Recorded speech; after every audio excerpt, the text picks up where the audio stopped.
Chapter 895. Wooming suddenly crushed the hourglass-like crystal in his hand. In an instant, extreme energy covered the surroundings, with Wooming as the center. Sensing the danger, Yelidim's heart trembled. The other mass-produced Yelidim also fled in all directions, but it was all in vain. The white light of destruction covered them all in an instant. With Wooming as the center, a thick pillar of light appeared in the entire southwest mountain region. The pillar shot straight into the sky. The entire Mesopotamia shook as if there was a major earthquake.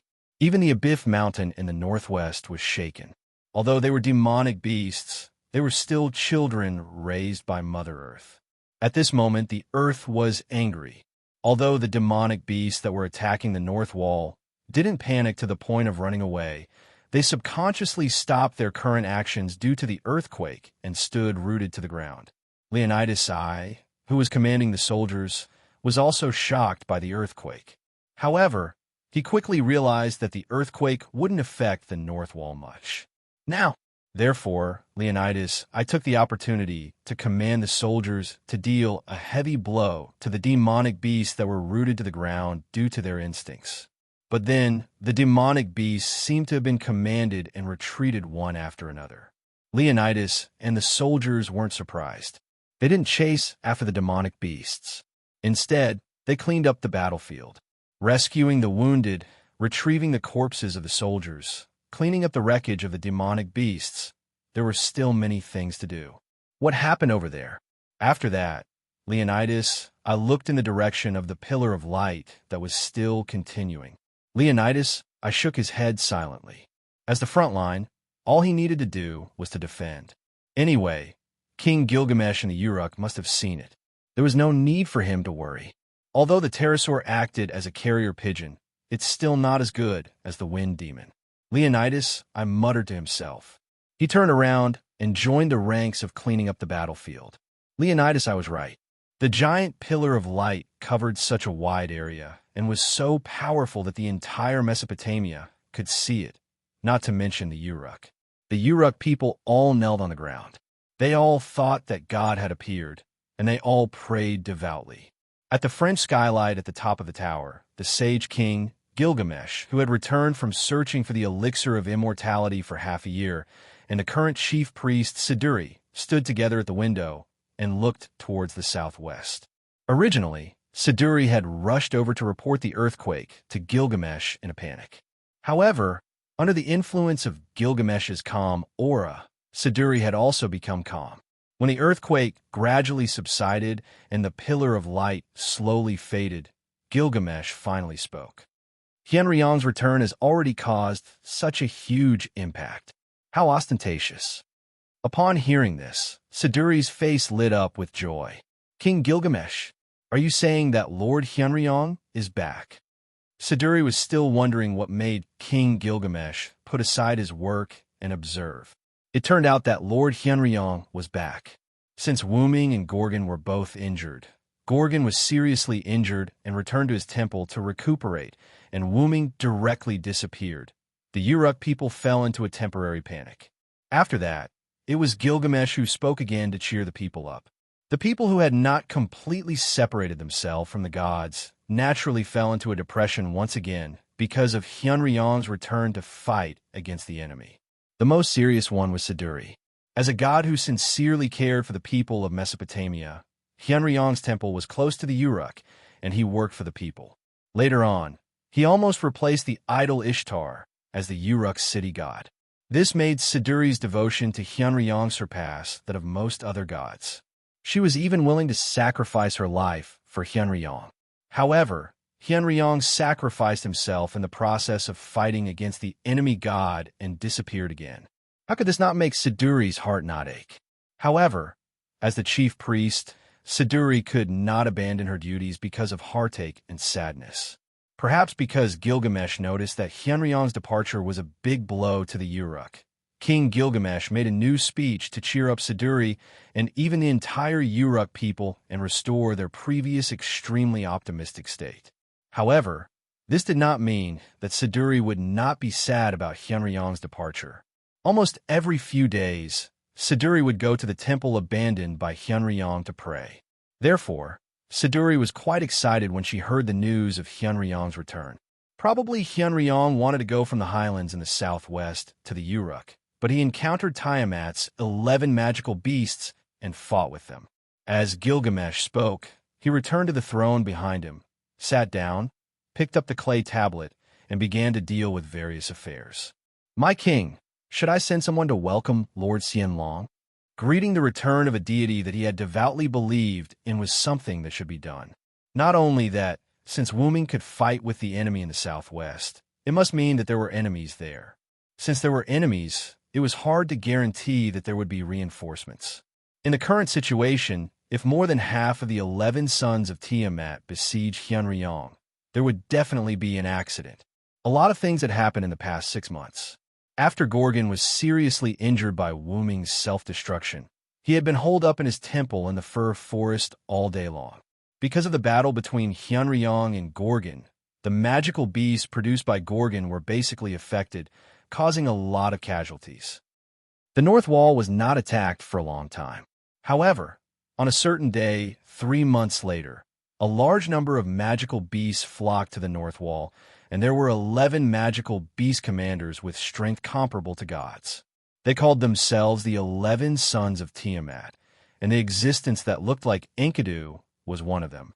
If King Gilgamesh did not summon many servants to assassinate the 11 commanders at the cost of sacrificing themselves to buy time for the North Wall, perhaps the North Wall would have been breached by now.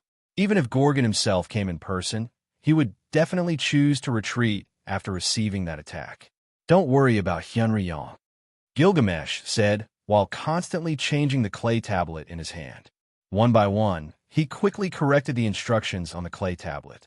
Gilgamesh saw the attack just now. That kind of attack was like the combination of multiple military noble phantoms. Even Gorgon would certainly be injured, let alone the magical beasts. But Siduri still wanted to say something, but at this time, Gilgamesh put down the clay tablet in his hand and looked up as if he could not stand Siduri anymore. Which servants are there in the south now? Chapter 896. Siduri's veiled face revealed a hint of joy. Judging from King Gilgamesh's words, did he agree to support and welcome Lord Hyunryong back? "Yes, my king. Chaldea has just been sent by my king to the southern jungle to support the feathered serpent god." However, before Siduri could finish her sentence, Gilgamesh instantly interrupted her.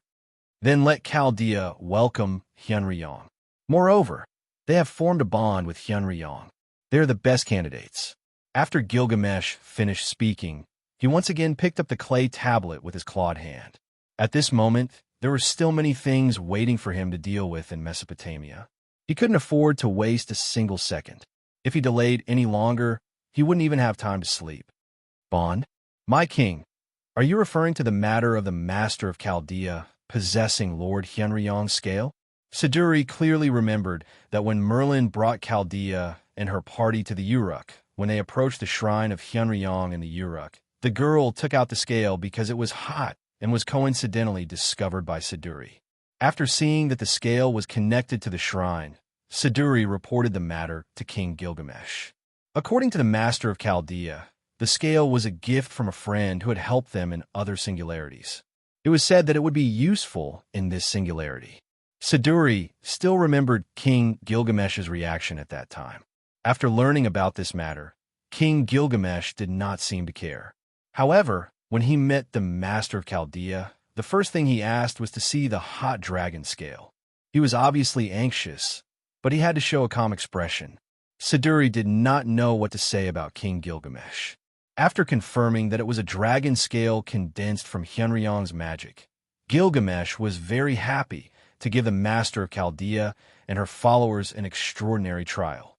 At that time, Siduri wondered if King Gilgamesh wanted to kill Chaldea and her party. After that, it was said that the people in the Chaldea organization were in an uproar. It would be a joke if they died in the hands of their allies after passing through 6 singularities. However, because of this, Chaldea also confirmed that King Gilgamesh was really a former tyrant.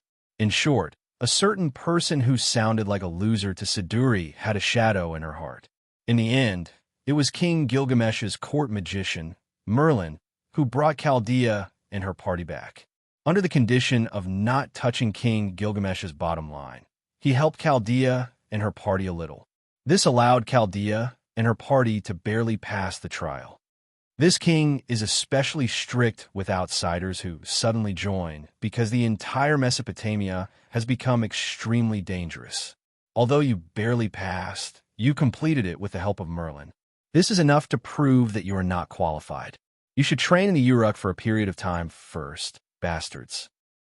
Siduri wanted to complain. It was King Gilgamesh who was interested in Chaldea and her party because King Hyunryong entrusted them with a dragon scale and went overboard. However, what King Gilgamesh said was true. The current situation in Mesopotamia was extremely dangerous. The strength in demons and the number of demon commanders that still existed not only made the northern wall miserable, but also made Uruk, the rear of the army, constantly vigilant. One of the 11 sons of Tiamat, a four-legged serpent-type demon known as Musu Hushio. Half a year ago, when the 11 demon commanders appeared, they led a large number of Musu Hushio to attack Uruk from underground. Because of the sudden attack, they had to sacrifice a servant called Saber, swordsman, summoned by King Gilgamesh to suppress the demons that attacked from the ground. However, the demonic beast commander who personally led the demonic beast to attack was also killed. In terms of war losses, neither side gained an advantage. The demonic beast lost an extremely powerful demonic beast commander, and the human side lost an equally powerful servant. Although there were no more incidents of monsters attacking from underground, Gilgamesh still carried out a defense against the monsters underground. In a very short period of time, he successfully developed a powerful barrier called Nabiston's Tooth and buried it under the Uruk. Not only that, King Gilgamesh also carried out a series of defenses against the sky, the two rivers, the Persian Gulf, and even the highlands in the southwest. Even Siduri had to admit that King Gilgamesh was really a genius. But strangely, since the beginning of Mushio Hushio's surprise attack on the Uruk, there were no such monster attacks in the past 6 months. Perhaps they were too cautious, but almost all the monsters attacked from the north. However, King Gilgamesh proposed the possibility of waiting for the humans to relax and then take them down in one fell swoop. Therefore, even if there were no monster attacks, they had to be vigilant in the rear. Therefore, when Gilgamesh said that the master of Chaldea was not qualified, he was not completely looking for an excuse. There was a certain reason behind it. After that, King Gilgamesh arranged the so-called Chaldean embassy for Chaldea's group in the Uruk. He really let them do a variety of things in the Uruk, such as building walls, weeding, feeding livestock, shearing sheep, removing rats in the sewer, and other things that were quite boring but interesting. The significance of this was that Chaldea's master and her followers had successfully integrated into the Uruk. And just yesterday, after Siduri reported the situation of Chaldea's master to King Gilgamesh, King Gilgamesh received information for the Quetzalcoatl through the small pterosaur. A large number of monsters have been discovered in the southern jungles, and there were even signs of monsters coming ashore from the Persian Gulf. However, the monsters had become their own people, and the Quetzalcoatl worked together with Gilgamesh's soldiers to repel them. Although such a situation was rare, monsters would invade from the southwest jungles and the Persian Gulf from time to time. But since it was related to monsters, the Quetzalcoatl would still report it to Gilgamesh. However, Gilgamesh did not pay much attention to it. After all, monsters did try to invade from the south jungles and the Persian Gulf from time to time. Therefore, after realizing that Chaldea's group had enough time to train, Gilgamesh gave them their first mission, which was to support the Quetzalcoatl in the south.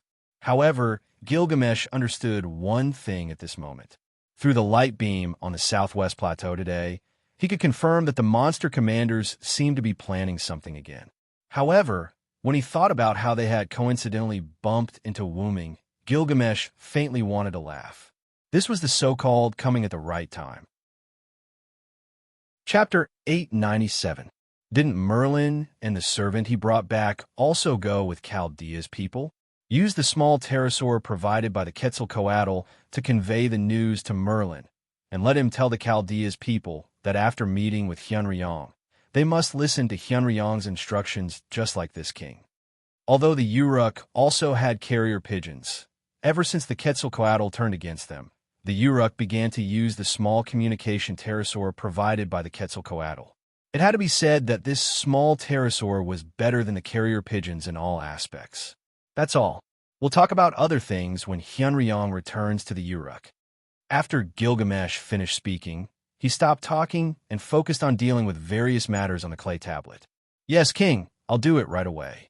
Siduri responded and left the throne room. Southern jungle.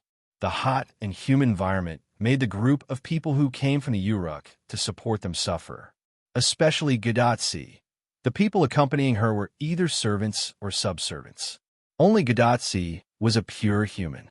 Moreover, the magic concentration in Kanzaki was much higher than in the sixth singularity. If it weren't for the magic dress specially made for Gadatsi by Leonardo da Vinci, perhaps Gadatsi wouldn't be able to move so freely in this singularity. However, even with the magic dress, the magic atmosphere of Kanzaki and the humid tropical jungle still made Gadatsi breathless. Leopard Man, San, haven't we arrived yet? Matthew, who noticed that his senpai was quite uncomfortable at the moment, asked the servant leading them in front. The God-sama, who claimed to be the Leopard Man, but seemed to be a comedic character. As Matthew understood, this servant looked like an older girl wearing a leopard costume. The item on the ground that looked like a spear was more like a large toy than a weapon. Right away, the Leopard Man, who was defined as a strange servant by Matthew, turned around and smiled at Matthew rather reluctantly. Matthew was already immune to the Leopard Man's joking because she said this sentence several times. However, Matthew still noticed that the Leopard Man's expression was slightly depressed at the moment. Leopard Man, San, are you okay? Matthew, who fully displayed his little personality, asked with concern. It's okay. How could the Leopard Man be frightened by the earthquake just now? There was no doubt that Miss Leopard Man was frightened. That was what Matthew judged. The appearance of the giant pillar of light caused the earthquake, and at that time, they happened to meet the Leopard Man outside the jungle who was about to lead them. Because the sudden earthquake was very close to the southern jungle, Gadatsi directly fell to the ground. Matthew barely supported his body to protect Gadatsi, so as to prevent the surrounding trees from collapsing and causing harm to Gadatsi. However, it seemed that the earth and trees in Kanagawa were extremely tough, and there were no signs of trees collapsing or the ground cracking. In the end, the leopard people, who had senses that surpassed that of wild beasts, were the ones who received the most severe effects, to the point of being ridiculously severe. The Leopard Man was so scared that he buried his head in the ground. Although this ostrich-like behavior was worthy of ridicule, what was more worthy of ridicule was that burying one's head in the ground should be more affected by the earthquake. After all, it was the earth that was shaking. In short, after the earthquake ended for some time, the Leopard Man pulled his head out of the ground in a daze, and he looked like he was about to leave. After that, when the Leopard Man led the way for them, he looked like he was trembling with fear. In short, the Leopard Man at this moment was very unreliable. Matthew, who understood this, sighed helplessly, but even if they didn't know when they would reach their destination, they still had to go on. Thinking of this, Matthew looked at the cloaked girl who followed them silently behind them, the servant who claimed to be Anna. Anna, who was good at using sighs, didn't panic much during the earthquake. She was almost unaffected by the earthquake. It could only be said that even if she was petite and looked weak, she was still worthy of being called a servant. Subconsciously, Matthew felt that he was still immature. As for the Leopard Man, Matthew subconsciously ignored her. Miss Anna, do you know where Merlin went? Matthew asked Anna. Originally, as a court magician, Merlin should have stayed in the Uruk temple to serve King Gilgamesh. But under King Gilgamesh's order, May, as a court magician, and Anna followed Gadatsi and Matthew to the southern jungle. As for why Matthew asked Anna this, it was entirely because Merlin told Anna to remember to protect the two of them during the earthquake and quickly left. I don't know. Probably he went to the epicenter. Hearing Matthew's question, Anna's purple eyes under the cloak looked at the place where the giant pillar of light appeared before, and no one knew what she was thinking. Seeing this, Matthew also looked at the place where the giant pillar of light appeared before. When Merlin left, he did go in that direction. Probably he really went to investigate the situation. Mr. Merlin is really reliable. Matthew thought so. After that, Matthew saw that Anna didn't answer anymore, so he didn't ask anymore. After all, a good relationship has to be done step by step. On the other side, in the place where the giant pillar of light disappeared, Merlin, unlike Castor, walked quickly in the mountains and jumped to a relatively high mountain. Oh, this is really amazing. Fufu heard the sound of someone wanting to kick someone. Not far from Merlin, there was a huge pit that could be called a basin. This huge pit was the trace of the giant pillar of light. Around the huge pit, and even in the center, there was a thick black smoke, but the black smoke was dissipating quickly. If you don't look closely, you won't see it at all. As expected of a Villo, it seems that those magical beasts should have been killed by you. Merlin didn't know who he was talking to, but his tone of praise was a little funny. You mean the kobold? Wuming's figure slowly came out of the smoke. Although he came out of the smoke, Wuming's clothes didn't have the slightest trace of contamination. Merlin judged that Wuming probably wrapped himself with magic to avoid being contaminated by the smoke. But this guy is really strong, worthy of being one of the 11 sons of Tiamat. Merlin, who was looking in the direction of Wuming, slightly widened his eyes. Because behind Wuming, a huge kobold body was following Wuming. No, it wasn't following Wuming. Instead, it was being dragged by Wu Ming with one hand. Chapter 898. Wuming dragged the blackened world of Warcraft Eulidium with one hand. When he walked out of the smoke, Wuming threw Eulidium heavily. Thump! There was a loud noise, and dust flew everywhere. With Wuming's strength and Eulidium's body weight, a huge crater was created on the ground. As expected of our British silver dragon, Vero. Speaking of which, is he dead? Merlin jumped down from the high ground and walked unhurriedly to the large piece of mixed black flesh. Although I think it should be dead after taking that hit, it's a pity. Wuming shook his head. This guy was still alive. It could only be said that it was worthy of being the original demon born from Tiamat. Its body was so strong that it was able to survive such an attack. Wuming's attack just now was multiple super-level magic, and this guy was still alive. Even if it was a servant, it would not survive such an attack, unless it had a special skill or a special noble artifact. But those mass-produced Eulidium should be dead. If multiple super-level magic couldn't even kill a mass-produced Eulidium, then it would be too cheap. It's not hard to understand why this guy is still alive. This is the so-called prototype. According to King Gilgamesh and my judgment, they are indeed Tiamat's the 11 sons. Merlin poked Eulidium with his staff and told Wuming his information. I fought with it before, so I'm pretty sure of this. Then, Wuming walked to Eulidium's head and created a weapon with a high-grade item. He was ready to pierce Eulidium's brain through its eyes and kill it completely. Why did you abandon your mission and come to me? The reason Merlin appeared in this place must be because he had a mission. Otherwise, why would a court magician like him come to this border? While Wuming was talking, Eulidium's body shook a little. It was the desire to live. Wait. If it's not dead, don't kill it. Merlin grabbed Wuming's hand and quickly stopped Wuming's action, saving Eulidium, one of the 11 sons of Tiamat. Eulidium, who was still conscious, heaved a sigh of relief. Thanks to the Mother Goddess, Eulidium could breathe more air between heaven and earth. It felt like he was in the embrace of the Mother Goddess. It's Tiamat's son, and it's an existence that can be communicated with. It's a pity to kill it. In other words, Merlin wanted to take Eulidium as a prisoner to obtain information. Let me say this first. I don't think you can get any useful information. Wuming knew what Merlin wanted to do. It was nothing more than to use an illusion to obtain information. However, Wuming didn't think highly of Merlin, or rather, he didn't think highly of the magical beast.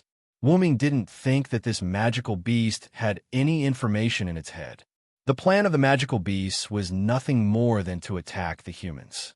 As the saying goes, counter soldiers with arms, water with an earth weir. Silent Wonder wasn't exaggerating. Since Silent Wonder had returned, he wasn't afraid of not being able to stop the attack of the magical beasts, even if it was a strengthened version of the magical beasts. No, Villo. A lot has happened in the 6 months you left Uruk. The magical beasts have undergone earth-shattering changes, and they have caused a very serious impact on this world. At that moment, Merlin didn't care about Eulydium's presence. He told Wu Ming some things. Half a year ago, 11 magical beast commanders who called themselves the 11 Sons of Tiamat appeared. In order to eliminate the magical beast commanders, a magical beast commander attacked the Uruk and killed all his servants. The Sage King summoned new servants and established new defense systems in the sky, rivers, lakes, underground, and so on. Although it was just a general description and didn't explain the details, if the audience was Wu Ming, they would definitely understand. Don't think that it's easy for you to defeat Eulydium. This is a magical beast comparable to a god-level servant. Wu Ming was also aware of this fact. Previously, Eulydium had used only his body to resist the multiple supreme-level spells he had cast. Although Eulydium was already half dead, the fact that he could withstand multiple supreme-level spells without dying was enough to prove his strength as a demon commander. Moreover, the servants summoned by King Gilgamesh basically killed a few magical beast commanders at the cost of 2 to 1 or even 3 to 1. That was why Gilgamesh chose to summon new servants. After all, there was a shortage of manpower. It seemed that the Uruk side was able to eliminate the magical beast commander that attacked the Uruk in a suicidal manner. It could be said that they took a big advantage. However, Wu Ming said this. I really didn't mean to underestimate the magical beast commander. You didn't underestimate the magical beast commander. This made Merlin feel very helpless, so Merlin continued to explain. Since the magical beast commander has good wisdom, then we can't treat the magical beasts as beasts. Merlin's implication was that they must treat the other side as a country where soldiers are magical beasts. Since they could capture one of the generals alive, naturally, they couldn't kill it easily. They had to squeeze out the last bit of value before killing it. If this kobold Eulydium knew about this, he would definitely call Merlin a monster. Anyway, I didn't mean to refute you. You can do whatever you want. Shrugging his shoulders, Wu Ming walked to the side and removed the weapon in his hand. The weapon turned into blue magic particles and dissipated. Yes, you've helped me a lot. Merlin nodded with a smile, then walked to the front of Eulydium, who had lost the ability to resist. Then, he gently tapped Eulydium's head with his staff. All right, Eulydium of Warcraft, relax. I'll be gentle. I'll take care of you like a dream. Then, Eulydium fell into an illusion that Wu Ming could not see. After about a minute or two, Merlin dispelled the hallucinating spell, and the last trace of Eulydium's life force dissipated. What did you do to it? Wu Ming glanced at the lifeless Eulydium, then looked at Merlin strangely. Nothing. Merlin laughed proudly, which made Wu Ming speechless. It had to be said that in comparison, Merlin was even more ruthless than Wu Ming. Anyway, I've already obtained information about the magical beasts. Then, Merlin quietly looked at Wu Ming. How about it, Villo? Do you want to hear it? Wu Ming snapped his fingers in response to Merlin. Pa! The instant he snapped his fingers, Eulydium's corpse instantly burst into flames. Although Eulydium had said that he wanted to eat Wu Ming was not perverted enough to eat Eulydium. However, the sudden burst of flames gave Merlin a fright. Clearly, this was Wu Ming's answer to Merlin's question. Okay, calm down, I'll tell you now. As the flames burned, Merlin told him the information he had obtained from Eulydium's mind. Chapter 899. The magical beasts are preparing to attack the north wall and destroy it in one fell swoop. Is that so? Wu Ming replied to Merlin unhappily. After all, this didn't seem to be any important information. Not only that, the magical beasts are also preparing to launch a fierce feint attack on humans from the mountains in the northeast, the Persian Gulf in the southeast, and the highlands in the southwest. Depending on the conditions, they will turn the faint attack into their main force. If that's the case, we will be in danger. The strengthened magical beasts posed a great threat to humans. If 2 or 3 people could barely deal with an ordinary magical beast in the past, now it would take nearly 10 people to deal with an ordinary magical beast. Moreover, if it weren't for King Gilgamesh calmly issuing new defense regulations and strengthening the defenses of the North Wall and even other areas, the Uruk wouldn't have been able to hold on for more than half a year. But even so, the North Wall could only barely hold on. It wouldn't be surprising if it was broken through at any time. And if the number of magical beasts was large enough to besiege the Uruk from all directions, the humans in Mesopotamia would be completely finished.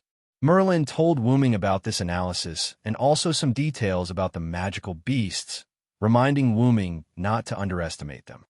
I see, it's already that serious. At this moment, Wu Ming had a thorough understanding of the current situation.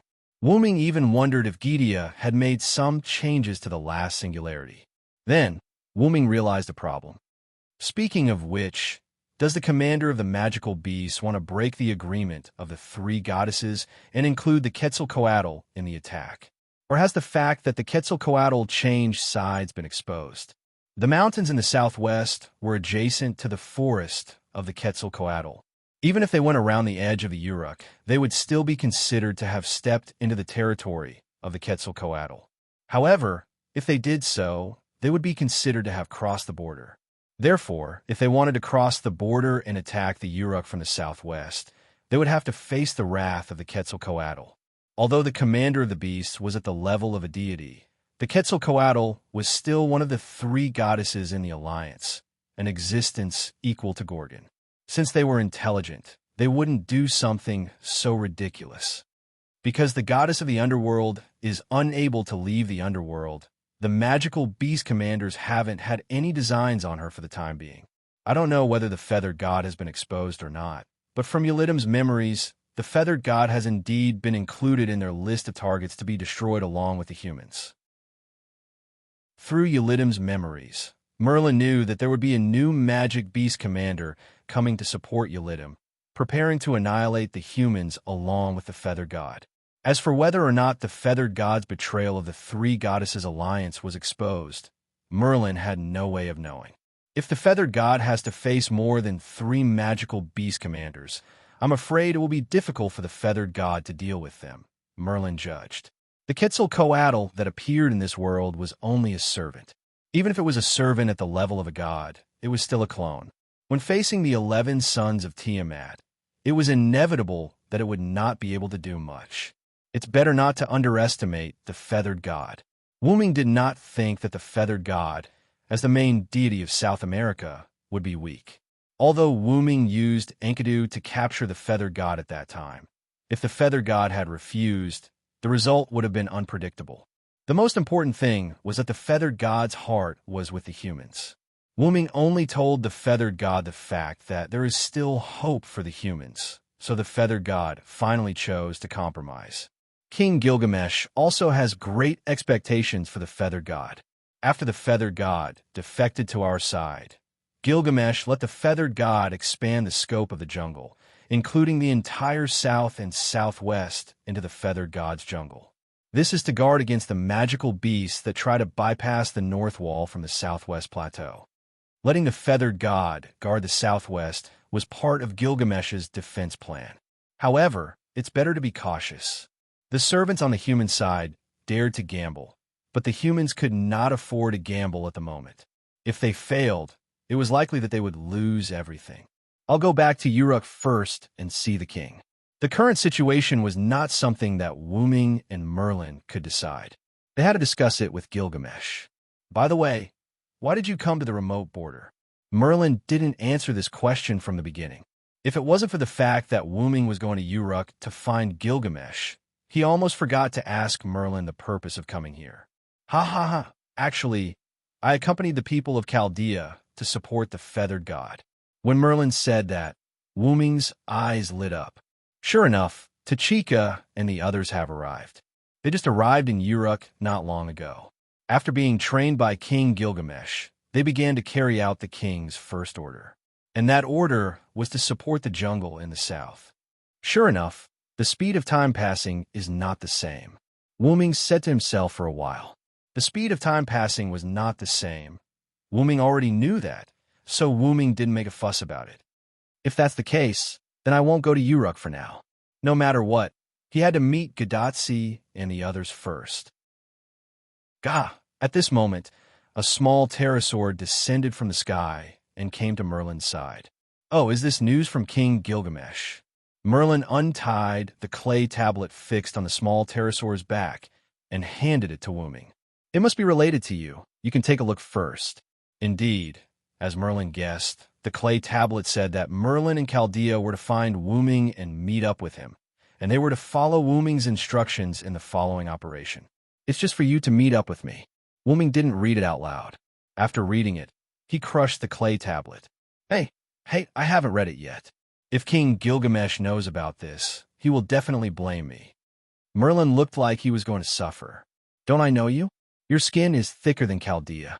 Wuming's implication was that Gilgamesh's scolding would not affect Merlin, and Merlin would still eat and drink as usual. As expected of my best friend, Villo, you really understand me, ha. Merlin laughed shamelessly. Let's go find Tachika and the others. Ignoring Merlin, Wuming stepped forward and walked in the direction of the jungle. Not good. Merlin's sudden shout made Wuming turn around helplessly. What's wrong? Because I fell behind halfway. I'm not sure where the destination is, sorry. Merlin had an apologetic expression, but no matter how Wuming looked at it, Merlin's face was full of annoyance. If I'm not mistaken, it's Eridu. I've been there before. Follow me. Thank you so much, as expected of my best friend. Accompanied by Merlin's strange laughter, the two entered the jungle from the opposite direction. Chapter 900. Oh, so this is Eridu. Sure enough, due to the influence of the jungle, everywhere looks like a primeval forest. Merlin, who had followed Wuming to Eridu, exclaimed in surprise. If it's as you said, then the leopard man has already brought Tachika and the others here. They're most likely here. Wuming walked into Eric Metropolis. The people who were working hard to make a living were shocked when they saw Wuming. It's Hyunryong-sama? Hyunryong-sama? Hyunryong-sama has come to Eridu, but I heard that Hyunryong-sama sacrificed himself to fight the demonic beasts. You idiot! Hyunryong-sama is such a powerful person. How could he sacrifice himself for something like that? I told you that's just a rumor. Hyunryong-sama is standing right in front of us. Hyunryong-sama. Ignoring some of the comments, the people of Eridu knelt down and started praying and cheering for Wuming. Wuming didn't stop the people from praying and cheering. Or rather, he couldn't stop them at all. This was the end of the gods' era. But the end of the gods' era was still in the gods' era. Stopping the people from praying, supporting, and cheering for the gods was the same as killing them. Therefore, Wuming didn't try to stop them. After all, everything had to be done step by step. Even if the gods' era was about to disappear, it was still the same. Wuming nodded at the people who were praying and cheering. He quickly left the place where the people were praying and headed towards the feathered serpent god's temple. You're so popular here, Merlin, who had also caught up with them, said in surprise as he walked beside Wuming. Although Wuming was well-liked in Mesopotamia as a Hyunryong, the humans in Idu treated Wuming a little too well. After all, I was the one who pulled the Quetzalcoatl into the alliance. Only then did the Quetzalcoatl promise not to terrorize Eric Metropolis and UR. They must be very grateful to me for that. Wuming did not think much of it. However, it was precisely because the Quetzalcoatl was no longer terrorizing them that Gilgamesh was relieved to let the Quetzalcoatl manage the southern cities temporarily. Haha. In that case, the feathered serpent god will become your stepping stone. Wuming only smiled at Merlin's debauchery. Be careful. The feathered serpent god might hear you and give you a wrestling combo. At that moment, Merlin put away his smile and became serious, which was rare for him. However, it was not because Merlin was afraid of the feathered serpent god's wrestling combo, but because Gadotsi and the others appeared. Assassin Senior Villo, Gurdatsi and Mashu looked at Wu Ming in surprise. They fell into a state of shock. Long time no see, Tachika, Matthew. After leaving the residential area of Idu, Wu Ming, Merlin, Gadotsi, and Matthew went to the special house that the leopard man prepared in advance for Gadotsi and the others near the temple of the feathered serpent god. They sat around a stone square table. Originally, Gadotsi and Matthew were resting here, but the people working near the temple bustled toward the city center, and while running, they said, Hyunryong, Sama, is here. After that, the two, who were not familiar with Hyunryong, learned from Roman that Hyunryong was the most mysterious and powerful god among the Sumer gods. Hyunryong should also be a servant. I detected a very dense mana source here, which is probably emitted by Hyunryong. According to my judgment, Hyunryong is probably one of us. The two, who were a little interested in Hyunryong, and Roman proposed to meet this one of us, so Gadotsi and Matthew went out of the house to see what Hyunryong looked like. As a result, they didn't see Hyunryong, but they saw an acquaintance. At this moment, Gadotsi, who was in a good mood, took the initiative to ask a question, regardless of whether Hyunryong was Hyunryong or not. Assassin, did you come here to help us? How did you come to this singularity? Matthew was also quite curious about this. The Winterwood singularity aside, the American singularity appeared because of Queen Maeve who held the Holy Grail. And Wu Ming could appear in the Middle East singularity probably because he should be the same as Bedivere. At this moment, the Villo Senior, who could appear in the Mesopotamia singularity in BC, made Matthew quite curious. It's normal that you don't know. Wu Ming didn't tell the two about his other identity, and when they met just now, Wu Ming had left the city center, and there were no citizens praying around him. Gadotsi and Matthew didn't know the identity of Wu Ming and Hyunryong. Actually, before Wu Ming could say anything, Merlin rushed to answer. He's a local. It's normal for him to appear here. And Merlin, who rushed to answer, was still playing dumb and keeping them in suspense. Mr. Merlin, what does this mean? Matthew was quite puzzled. Not only Matthew, but Gadotsi was also puzzled.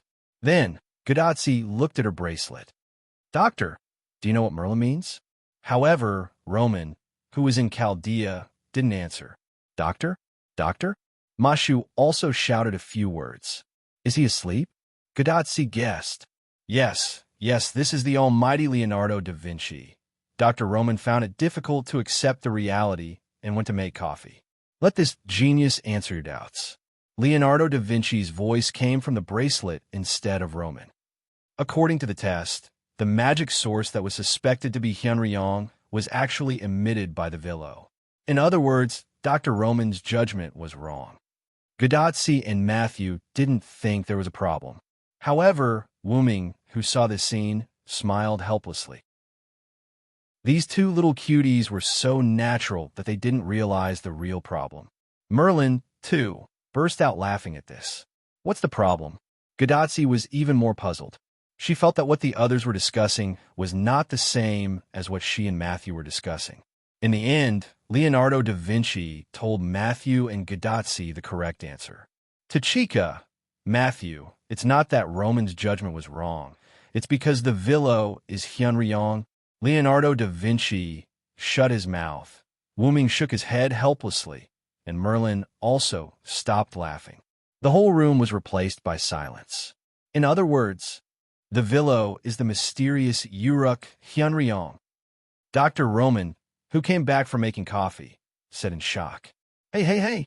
It could be said that Gadotsi and Matthew finally experienced the feeling when Dr. Roman's mentality exploded. It was worth celebrating.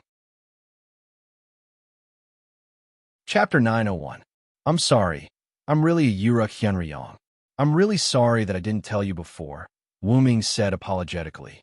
However, Wu Ming couldn't be blamed. It wasn't something worth bragging about. After interacting with Gadotsi and the rest for a while, Wu Ming had subconsciously forgotten that they didn't know about his other identities. Wu Ming had fully proved this point in the American and Middle Eastern singularities. Hyunryong is the most mysterious existence in the Sumer pantheon. He is so mysterious that his real name hasn't been passed down.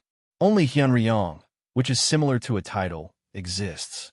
This has led to a lot of rumors about Hyunryong's real name. There are even rumors that Hyunryong is the son of Tiamat, Ramu. Roman, who had returned to his seat, began to explain to everyone the information about Hyunryong recorded in Chaldea. Personally, I don't agree that Hyunryong is the magical beast Rama born by Tiamat, but I'm more inclined to believe that Hyunryong is the son of Tiamat. Roman's voice kept coming from Gadatzi's bracelet. Gadatzi, Matthew, and even Merlin, as well as a petite girl whose face was covered by a hood, all listened silently as if they were listening to a story. According to the records of mythology, Hyunryong was once feared and respected by powerful gods such as God In, wind god Enlil, and water god Enki. Because Hyunryong's shrine was located in Uruk, even the position of the Uruk city god was occupied by Hyunryong during the late period of the gods' era. Wuming, who was listening by the side, had a strange and awkward feeling. Moreover, these sayings were definitely made up by later generations. He had clearly left before Gilgamesh found the elixir of immortality, and he had no intention of competing with Ishtar for the position of the Uruk city god. Many people think that Hyunryong was treated so politely by the gods because of his noble birth. Only the son of Tiamat could be respected by God. In addition, Hyunryong did not pass down his real name. Therefore, some people think that Hyunryong's true form should be Tiamat's son, Ramu. But, Doctor, I remember that there are two Ramu, right? Matthew had doubts about this. Indeed, as Matthew said, there are two existences named Ramu in Mesopotamia. One is Ramu, who was also the son of Tiamat, and gave birth to god En and wind god Enlil. The other is Ramu, one of the 11 magical beasts that Tiamat gave birth to. However, these are just rumors, and the credibility is not high. Looking at Gadatzi and Matthew nodding like students in class, Wuming felt more than a little embarrassed.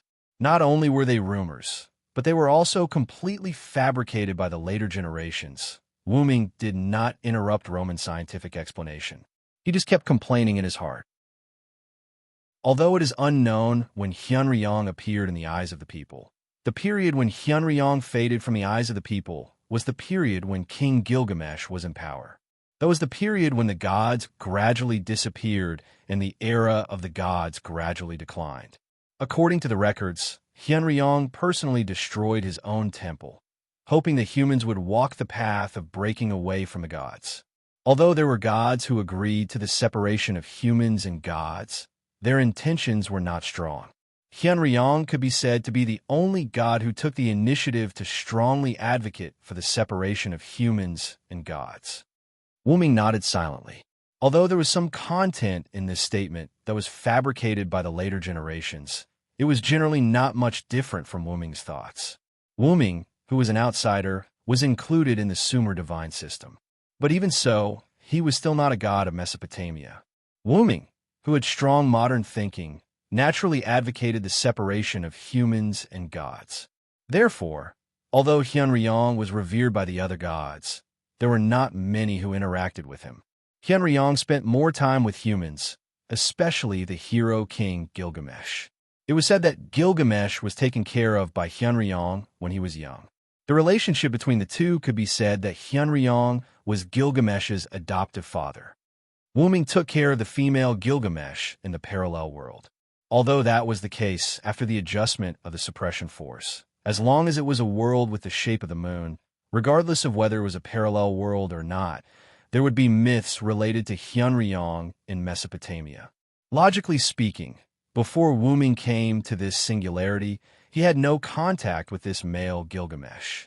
But whenever Wuming communicated with him, he felt a sense of familiarity, as if he had really taken care of this singularity before. Senior Villo is actually King Gilgamesh's adoptive father. Matthew, who understood this, was quite surprised. As for why he was surprised, he was naturally surprised by the sense of strangeness in it. The great silver dragon of Britain, the first knight of the Round Table, was actually the adoptive father of the most ancient hero king Gilgamesh in Mesopotamia? How could it not be strange? Roman also sighed helplessly. The legend of Vilo Saransword, a knight of the Round Table, is that of a dragon who transformed into a human. Now it seems that this is not a legend, but a fact. Probably Hyunryong went to ancient Britain after leaving Mesopotamia. This was the only explanation at present. Why don't we ask Assassin? Isn't he right in front of us?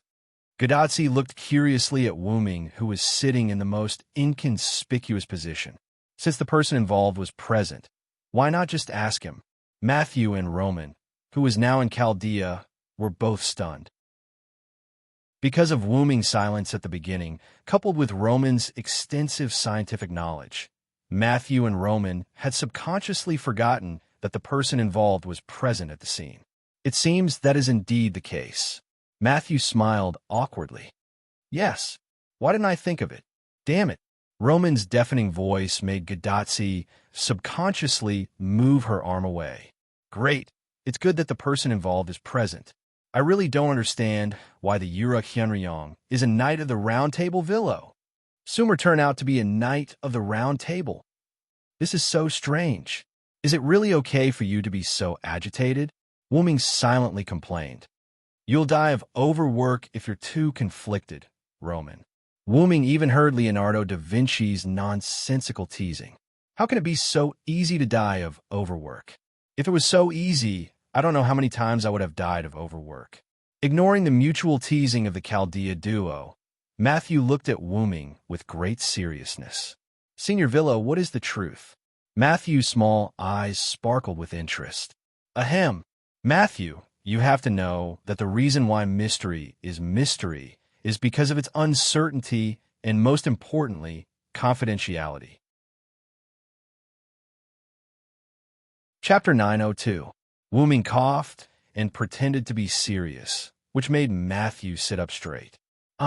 Yes, I'm sorry, Vilo Senpai, I've offended you. After all, the world of magic was all about concealment and mystery. It was likely that if the truth was exposed, it would have a certain impact on the Vilo Senpai. Matthew thoughtfully made up an excuse for Wuming. Only Merlin looked like he wanted to laugh but didn't dare. It seemed that Merlin knew everything. Wuming looked at Merlin as if he was looking at a dead man, as if to say, if you dare to laugh or expose my information, I'll kill you. Anyway, let's talk about my problem later. Speaking of which, where did the feathered serpent god go? And where's the leopard man who brought you here? I don't see him either. We haven't seen the feathered serpent god. Maybe he's not here. As for Miss Leopard Man, Matthew looked cautious, so he was definitely not sure. After the leopard rested for a while, he roared and ran into the forest. The one who spoke was Miss Anna, whose face couldn't be seen clearly. Miss Anna, I'm sorry, I didn't notice you coming. Matthew was startled by Anna's voice, and he apologized guiltily. It's okay. It seemed that Anna didn't mind it very much. Assassin, let me introduce you. This is Anna, the Anna we met in Winterwood City, but she doesn't remember us. When we met Merlin, Anna was with Merlin. Yo, Anna, long time no see. Wuming greeted her as if they were old friends. Anna nodded silently to the powerful existence who had protected her master, Sakura Midu. Is this singularity Anna, the one in Winterwood? It seemed that Gadotsi had thought of Anna as the Anna in Winterwood City from the very beginning. Of course it's Anna. It's not difficult to understand why Anna can appear in this singularity. Firstly, the goddess of magical beasts of the Three Goddesses Alliance was Gorgon, who wielded Tiamat's authority. Secondly, the master of Anna in the Winterwood singularity, Sakura Midu, was sealed in the Holy Grail that Wuming had given to the fake Enkidu. It's not impossible for Anna's master to appear in this world. However, this was difficult for Gadotsi and Matthew to comprehend. After all, they did not have enough information. But Miss Anna acted as if she didn't know us at all. She didn't talk to us at all. Matthew said weakly, I just hate humans. I didn't mean to avoid talking to you. Anna suddenly interrupted, although her explanation was full of contradictions. By the way, you should know Anna's real name, right? Gadotsi and Matthew exchanged glances and nodded. As expected, Miss Anna is Medusa. Back in Winterwood City, Gadotsi and the others did not interact much with Anna, so they did not get her real name from Anna. However, based on their encounter with Stheno and Euryale in Winterwood City, as well as the way the twin goddesses addressed and treated Anna, Roman guessed Anna's real name through future analysis. At this moment, Anna, who was called by her real name, did not show any emotion. It was as if she was not interested in anything. Do you know that the goddess of magical beasts is Gorgon, who wields Tiamat's authority? Huh. Matthew's exclamation told Wooming that she was indeed unaware of this. Indeed, although we have some information, it's only a little. Part of the information about the goddess of magical beasts was heard from the civilians, Gadotsi added. Although many people knew that the goddess of magical beasts was Gorgon, the civilians did not have a deep understanding of it. Whether it was Tiamat or the outer gods who wielded Tiamat's authority, as long as it was a goddess who could produce magical beasts, it was Tiamat to them. At most, it was Tiamat who changed her appearance. In short, it was true that the magical beasts that attacked them were produced by the mother goddess. It seems that Merlin hasn't told you yet. With a sigh, Wooming looked at Merlin.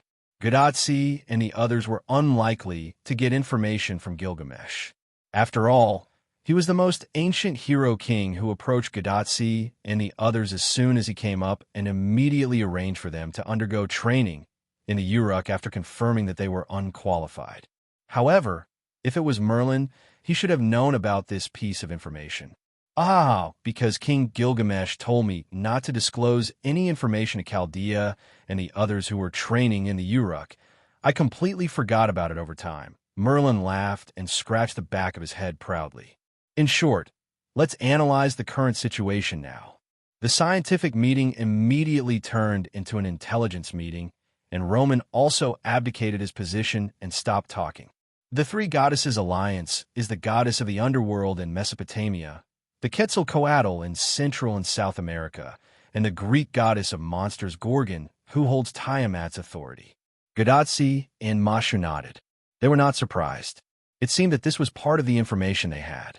The Quetzalcoatl was betrayed by me, and the goddess of the underworld can't leave the ground. The biggest threat is the goddess of monsters, Gorgon, who holds Tiamat's authority.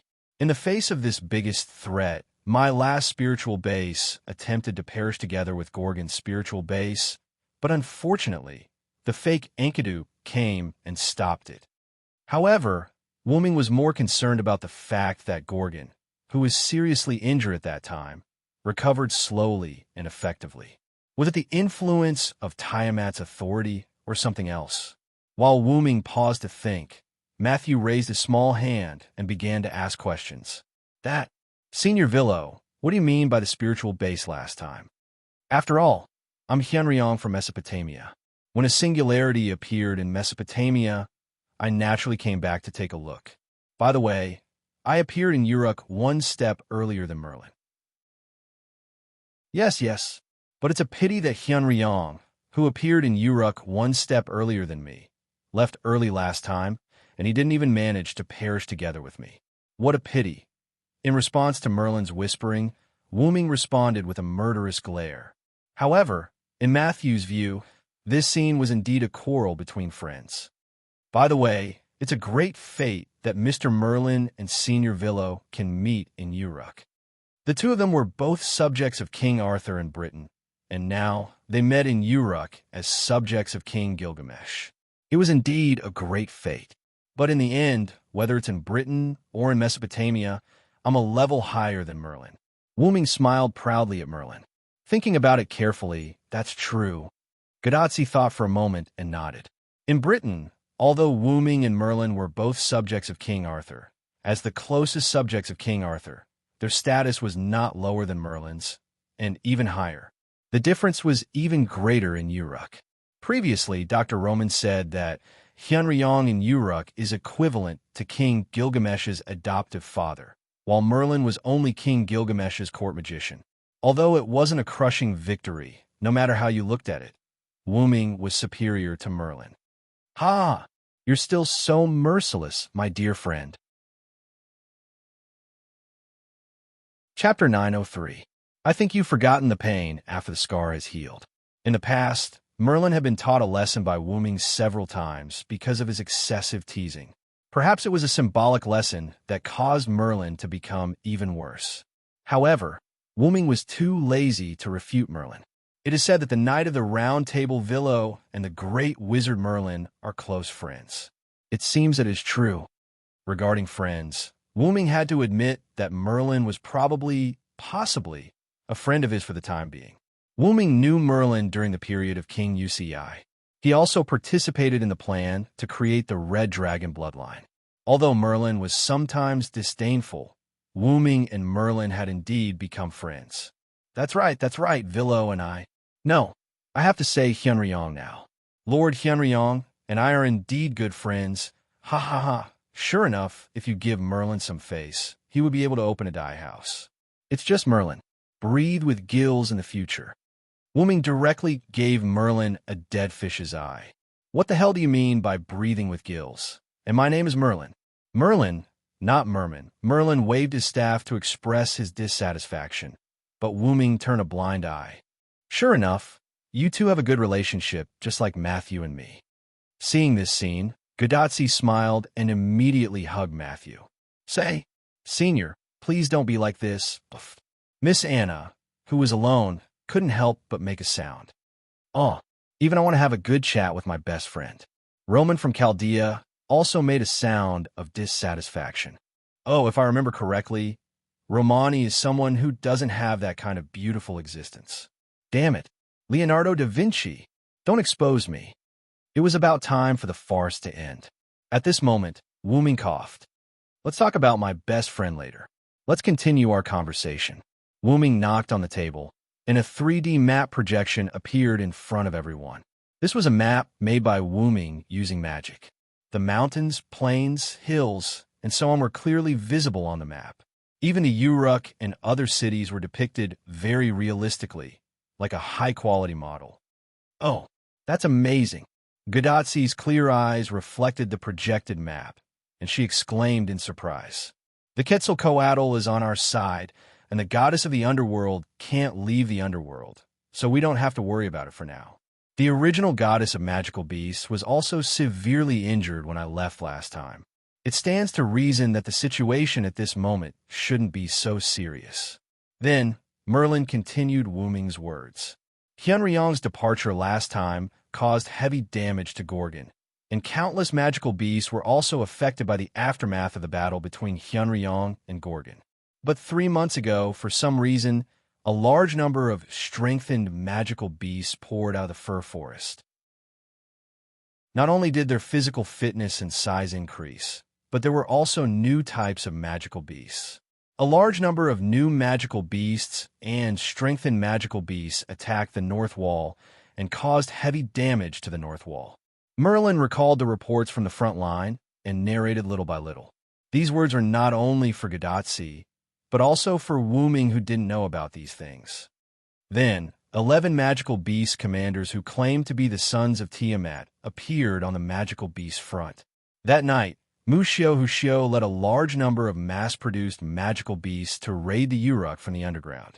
Our side suffered heavy losses, and nearly 1/3 of the total population of the Uruk were killed. In the end, one of the magical beast commanders, Mushio Hushio, was killed at the cost of sacrificing a servant. Many mass-produced magical beasts were beheaded. Godatsi and Matthew's expressions were slightly hazy after Merlin's words. All of this was seen by Wooming's eyes. Perhaps Godatsi and Matthew had learned from the Uruk survivors about the Uruk disaster 3 months ago. There should be many relatives of the victims among them. Godatsi and Matthew were extremely emotional. Perhaps both of them didn't feel good when they communicated with the relatives of the victims. Sure enough, even after experiencing 6 singularities, the ordinary human Godatsi and the pure Matthew still couldn't get used to sacrifice.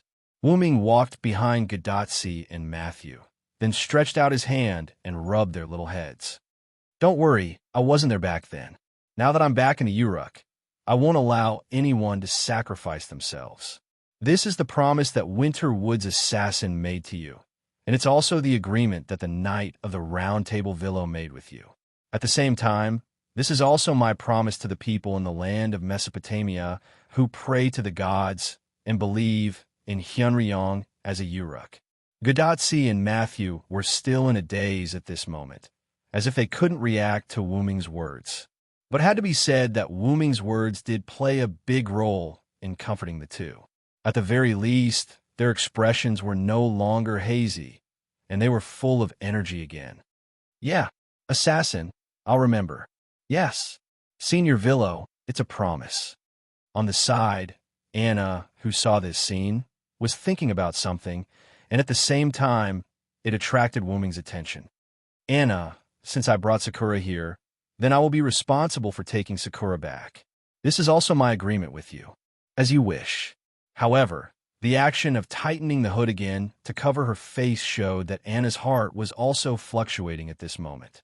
Gadatsi and Matthew were confused by the conversation between Wuming and Anna. However, before Wuming could explain, Merlin, who breathed through his gills, broke the beautiful atmosphere. Okay. Can you let me continue? Everyone looked at Merlin with murderous eyes. Not only that, but Chaldea's Roman also scolded him. Merlin, you bastard, you really don't know how to read the atmosphere. You're as bad as the records say, damn it. Roman, who had been monitoring the situation in Chaldea's control room, was originally relieved. After all, Gadatsi's happy mood was still helpful for Gadatsi's safety. After all, there was a risk when humans performed race shift, and they might completely disappear into the past. Along the way from the 6 singularities, Roman had been using equipment to monitor Gadatsi's physical condition. It turned out that a happy mood was beneficial for Gadatsi's safety. However, Gadatsi and Matthew understood Merlin very well. Forget it, Doctor. After all, Mr. Merlin is right. It was originally a meeting to share information. Even if Merlin didn't understand the atmosphere and interrupted, it was reasonable to say that there was nothing wrong. Moreover, there was a reason why Merlin had interjected, because the next topic will be even crueler, so be mentally prepared in advance. Chapter 904. King Gilgamesh, who was deeply aware of the seriousness of the demonic beast commander, resummoned 7 servants and made a plan with the newly summoned servants to attract and disperse the enemy. Together with the remaining servants of the previous summons, a total of 10 servants were dispatched to launch a decapitation operation on the demonic beast commander. 10 servants? Matthew and Gadatsi were really shocked. After all, the number of servants was indeed too many. Although Gadatsi and Mashu did encounter a lot of servants in the first few singularities, those servants were either alone or in small groups. At most, Gadatsi could gather a lot of servants around himself with his master's identity. But in this singularity, King Gilgamesh, as a human in the singularity, had 10 servants under his command. How could this not be shocking? So that's why King Gilgamesh is sitting in Uruk as a magician. Roman from Chaldea also made a reasonable judgment on the posture of the sage king. It was because of the need to command the people that the hero king became the sage king. It was because of a need to summon servants to resist the demonic beasts that Gilgamesh changed from a warrior to a magician. So the supply of magic for so many servants is supported by King Gilgamesh alone. Matthew's question made Gadatsi aware of the problem. After the growth of 6 singularities, Gadatsi also had a lot of understanding of the servant's contract and the supply of magic. Gadatsi was able to form a contract with many servants because of the magic support behind Chaldea. If it was really relying on Gadatsi to provide magic alone, as an ordinary human, she was afraid that she could not even support Matthew to fight. However, this was not Chaldea, but Mesopotamia in BC, and Gilgamesh did not have the magic support behind Chaldea like Gadatsi. In that case, the magic needed to form a contract with so many servants was all provided by Gilgamesh alone. Indeed, assuming that the servants rely on food to replenish their magic, and Gil only provides the magic to maintain the contract, that is quite a large amount of magic power. When Gilgamesh was suggested by Wuming to summon servants, he proposed that the magic source should be solved by Wuming. because Wu Ming was worried that providing a large amount of magic to the servants would overwhelm Gilgamesh. However, Wu Ming's proposal was rejected by Gilgamesh. Coupled with the fact that Gilgamesh summoned new servants, the burden on him was not something that ordinary people could bear. King Gilgamesh is so great.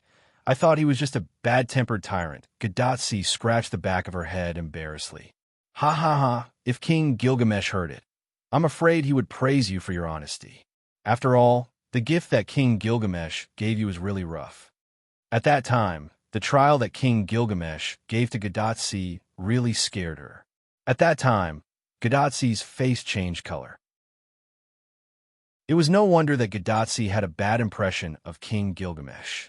No one would have a good impression of a guy who almost killed them when they first met, and Gadatsi was the same. However, listening to Merlin's words, Gadatsi's view of Gilgamesh has greatly changed. Gil won't care about your opinion of him. Especially the current Sage King, don't think too much about it. Wu Ming rubbed Gadatsi's head and comforted her. I know. Gadatsi's cheeks were slightly red.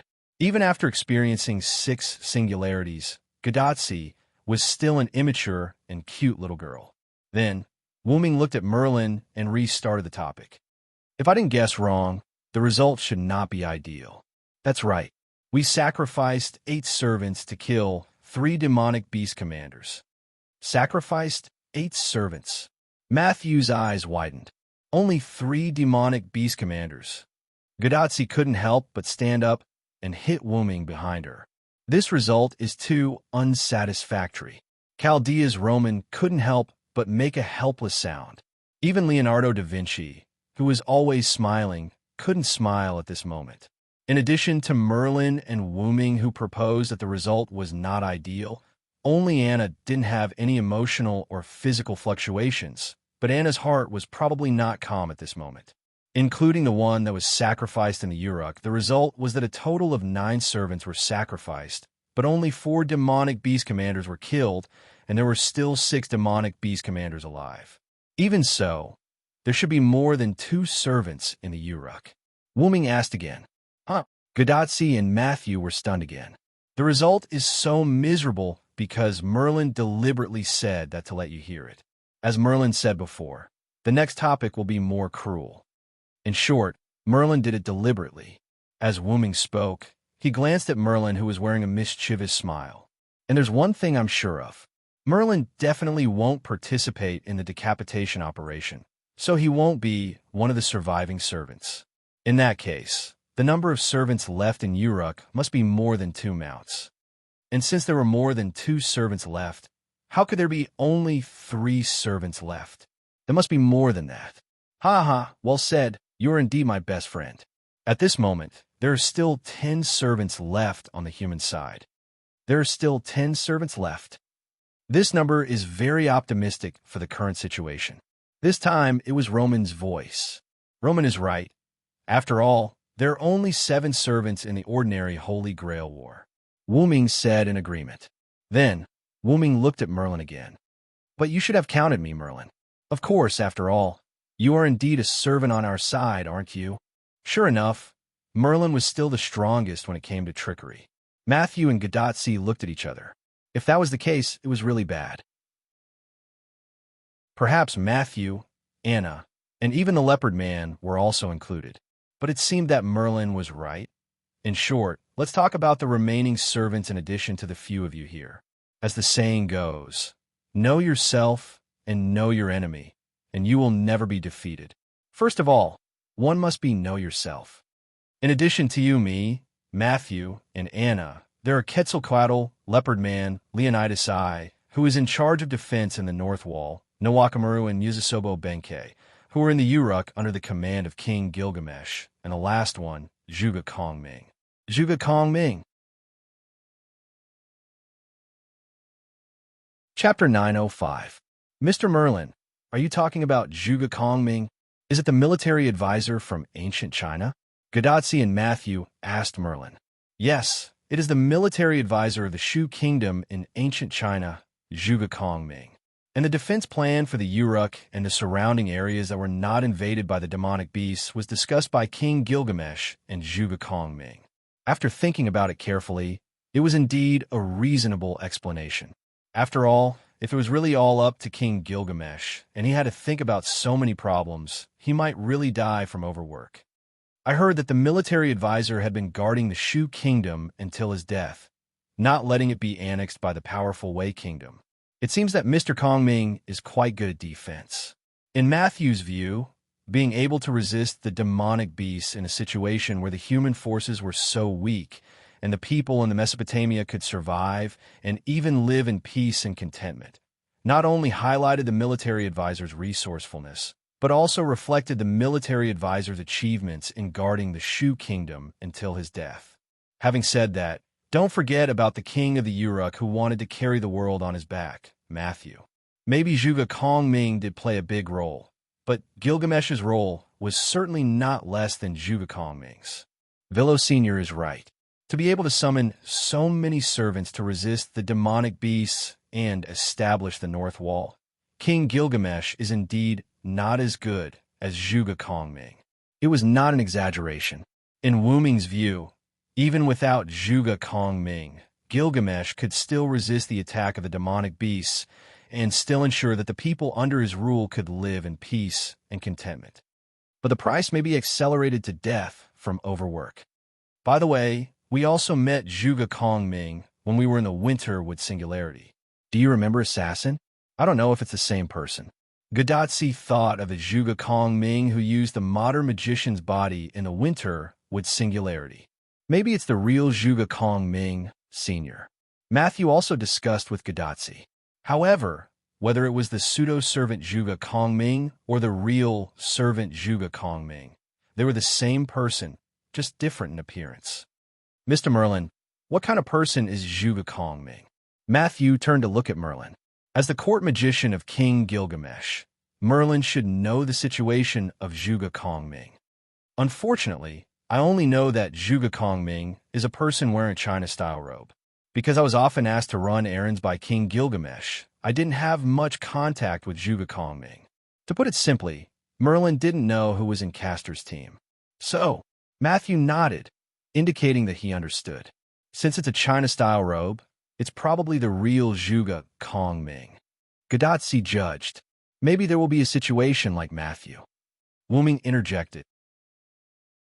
Last time, Zhuge Kongming hid MLO2's consciousness and used MLO2's body, clothes, and habits. However, a pseudo-servant could also let the original personality of the body dominate the body. Although Matthew was not a pseudo-servant, Matthew's identity was a sub-servant, which had the same effect as a pseudo-servant. When Matthew used the power of Galahad, the clothes on his body would turn into purple armor. Therefore, it was also possible that MLO2 would wear Zhuge Kongming's clothes. Then, Wu Ming thought of the Leopard Man. By the way, the Leopard Man here may be the same, but the situation may be completely opposite. Wu Ming didn't realize it before, but thinking about it carefully, Wu Ming did see that face in Ilya's world. Miss Leopard Man is also a pseudo-servant. Villo Sr. means that Miss Leopard Man is a god on the inside, and the appearance is a human on the outside? Although they were shocked, Matthew and Gadatsi recalled the Leopard Man's doll-like appearance, and they couldn't help but believe Wu Ming's words. Although Dr. Roman did prove that the Leopard Man was a divine servant, no matter how he looked at it, it was impossible for there to be a god with such a funny appearance. Sure enough, it was caused by a spirit base similar to a pseudo-servant. But the Leopard Man situation is not enough to reach the point of pseudo-servant. The Leopard Man's bestiality is too serious, and there is almost no humanity. At most, it can only be a slight pseudo-servant. Okay. Although I don't want to interrupt you. First of all, you have to know that I don't have the slightest combat power. Huh? How come? Merlin's words made Gadatsi and Matthew show surprised and disappointed expressions. Zhuge Kongming's horror is not his combat power, but his wisdom. As for Merlin, Wu Ming looked at Merlin, who looked at him with expectation and trust. Even Merlin wouldn't make such a joke at this moment. Merlin probably has his own reasons. Merlin doesn't count as combat power. Haha, although Maffa Merlin had been ridiculed by Maffa Merlin, he was still very happy. Regarding the current situation, Gerdatsi and Mashu whispered to each other. I feel that Mr. Merlin is so pitiful. It turns out that Mashu also thinks so. At this moment, the current meeting was almost over, and Wu Ming also spoke at the last moment. In short, since the military advisor is in the Uruk, no matter how bad the situation is, the Uruk will probably be fine. Wu Ming said with a kind smile. Looking at Wu Ming's kind smile, Gerdatsi, Matthew, and even Anna felt a chill down their spines. In other words, we could be bolder. When Wu Ming said this, Gerdatsi and the others felt even more chills down their spines. So, Lord Henryong, what new plan do you have? Merlin also looked at Wu Ming with a smile, but at this moment, Merlin's smile was more and more similar to Wu Ming's in the eyes of Gerdatsi and the others. It wasn't unreasonable for these two guys to be best friends. This was the so-called birds of a feather flock together. Let's go and conquer the useless Venus goddess. Chapter 906. Northwest of Mesopotamia, at the foot of Mount Abif, where the mountain range stretched out continuously. Black and purple ripples suddenly appeared here. Then, like carps jumping out of the water, one figure after another jumped out of the black and purple ripples and stood firmly on the ground. There was a black-haired, red-eyed youth wearing the common male clothing of this era, a white-haired nightmare holding a wooden staff, an orange-haired girl with a single ponytail wearing a special magic dress, and a cute girl wearing a slightly revealing purple armor with one of her eyes covered by a fringe. The newcomers were Wu Ming, Merlin, and the slightly reluctant Gerdatsi and Matthew. The four of them all arrived at the foot of Mount Abif. Is it really okay for us to leave Miss Anna there like this? Matthew, who had his feet on the ground, was the first to speak uneasily and slightly embarrassed. It's okay, Matthew. This is also Anna's idea. Wu Ming was right. This was indeed Anna's idea. Previously, when Wu Ming was prepared to bring Gerdatsi and the others to cause trouble, to attack the Venus goddess, Anna expressed that she was not interested in it. She would rather stay and help clear out the monsters in the surrounding area. After all, Wu Ming was not an unreasonable person. Since Anna had volunteered to stay, Wu Ming did not ask the others and agreed like a dictator. Don't forget that we received King Gilgamesh's order to support the feathered serpent god. Leaving one of us there means that we have indeed played a role and completed the mission. Also, we can inform the feathered serpent god and the leopard man that we have temporarily left. Moreover, Anna was the one who suggested it. This is killing 3 birds with 1 stone, Merlin explained. But, if we do this half-heartedly, is it really okay for us to complete King Gilgamesh's mission? Will it ruin King Gilgamesh's plan? Not only was Matthew worried about this, but so was Gerdatsi. Matthew is right. Sigh, I don't want to be given another trial by King Gilgamesh when I go back. Gerdatsi said as her face turned pale, as if she was recalling the life and death trial. Facts had proven that even if one's perception of a person changed, the fear of that person would not disappear in a short time. Don't worry. If anything happens, I'll take care of it. Wu Ming walked to the two of them and patted their heads. His tone was rather confident. Anyway, Gilgamesh had asked the pterosaur to send over the clay tablet that Gerdatsi and the others had to listen to his commands after meeting him. Wasn't it Wu Ming's order to capture the Venus goddess? Gerdatsi and the others were indeed listening to Wu Ming's order, so Gilgamesh wouldn't blame Gerdatsi and the others. Everything will be taken care of by Wu Ming. Senior Villo, I think we should be more cautious. After all, there are still 6 commanders among the demonic beasts. I'm a little worried about Anna alone. Worried that Anna will be in danger alone? Wu Ming guessed and continued Matthew's words. Matthew nodded. After all, the demonic beast commander is an existence that requires multiple servants to defeat, and it's a way to perish together. Gerdatsi also said it was normal for Gerdatsi and Matthew to be worried. The data was clearly there. Seeing this, Merlin had to stand up and boost their morale. Don't worry, Matthew. Tachika, The reason why there's a data of multiple servants perishing together to kill the demonic beast commander is entirely because of the situation. This was because of Wu Ming's attention. After all, Wu Ming wasn't very clear about the specific content of it. What do you mean by this? At that moment, they didn't move toward the Abib Mountain, but they found a place to sit and sat down. One of the demonic beast commanders, Mu Huxiao, appeared from a Uruk underground and attacked the Uruk. He didn't cause much damage to the Uruk, and he was completely killed by his own pride. After all, Gilgamesh was in charge of the Uruk, and there were many servants. A single demonic beast commander couldn't set off a storm in the Uruk at that time. At the same time, when Merlin paused, Matthew, who was like a student listening to a lecture, raised his hand. But, Mr. Merlin, you said that at that time, a servant was sacrificed to kill the demonic beast commander, and nearly 1/3 of the population in the Uruk city was killed. However, Merlin shook his head. The so-called sacrifice servant was Okita Soki, who was a saber. Okita Soki was seriously injured after the war, but he didn't die. He would recover completely after a few days of rest.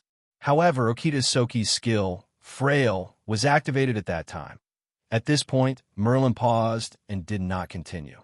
However, even if Merlin had said this, everyone more or less understood. Don't tell me. Matthew looked inconceivable. Don't tell me. Gadatsi's whole face was filled with an inconceivable expression. It can't be, right? Wu Ming remembered that when Okita Soki was first summoned, he did spit out blood. And from the name of the skill, Frail, it could be said that the effect of the skill was obvious. Yes, because of the activation of Frail, although the injury was serious but not fatal, it directly became a fatal injury. The most fatal injury to a servant was the broken spirit core, and that was the end of the servant's life. This, Roman, who was in the Chaldea control room, was stunned. He even stopped recording what happened in the singularity. It was completely unimaginable that there would be a servant who was forced to leave because of a skill. As a genius, this is the first time I've heard of such a situation. However, if it's the Okita Soki who was tortured by illness, it's indeed possible. Da Vinci calmly analyzed the situation. The skill Frail can turn a serious injury into a fatal injury. It seems that the level of the skill is not low. It should be above B class. Maybe it has reached A class. Moreover, perhaps Saber's luck value is not high. Listening to Leonardo da Vinci's voice through Gadatsi's wrist, Wu Ming silently complained at his heart. Only a low luck value could explain this. Otherwise, how could Miss Okita encounter such an incredible thing? Chapter 907. Cough, cough. In short, all of these are coincidences within coincidences, the result of coincidences within coincidences. Merlin, who could not hold back his laughter, immediately covered up for himself. Gadatsi and the others did not pay attention to Merlin's fleeting laughter. They were still puzzled by the fact that a servant would die under their own skills. Although according to what Merlin said, it is indeed similar to mutual destruction, but you actually deliberately exaggerated it. This once again confirmed Merlin's previous words. The next topic will be more cruel, so be prepared in advance. In short, it was still Merlin's bad taste. Wu Ming shook his head and stopped thinking about these things. The reason why a servant and Muxiao and Huxiao mutual destruction was figured out, then the next thing was why did 8 of the 10 servants who carried out the decapitation operation and only 2 of them came back? That was the main point. The decapitation operation carried out by the 10 servants could be said to be very successful, and it was not as bad as you think. For the result of the decapitation operation, Merlin thought that it was already very good. Although because of the plan of King Gilgamesh and Zhuge Kongming, the demonic beast commanders were temporarily separated, but even if there is only one demonic beast commander, there are demonic beasts everywhere around it. And to complete the decapitation operation meant that they must go deep into the demonic beast group, and because of King Gilgamesh's magical burden, the servants he summoned were not first-class servants, and it was impossible for them to besiege one demonic beast commander with 10 servants. Not to mention that the efficiency was not high, and it was bound to alert the other demonic beast commanders. In case the other demonic beast commanders noticed the problem and gathered together, then they really couldn't do anything. It is basically impossible to get close to the demonic beast commander when the 10 servants are separated. It is basically impossible to kill the commander and retreat while surrounded by so many demonic beasts. Even if it was second-rate or third-rate servants, if 2 or 3 servants fought together, it was still possible to kill a demonic beast commander. The fact also proved that this idea was indeed feasible. 8 servants in exchange for the death of 3 demonic beast commanders. And to put it bluntly, demonic beast commanders seemed to be unable to be mass-produced, and King Gilgamesh could summon servants again as long as he could hold on, although he probably won't do that again. In the end, there were 2 servants that returned to Uruk alive. For a one-way decapitation mission, it was a pleasant surprise that a servant could come back alive. After sacrificing the lives of 3 demon commanders, 2 followers came back alive. Based on this operation decapitation alone, it's already an excellent result. Merlin was very optimistic about this. How could this be? Matthew was shocked. Isn't this a suicide squad?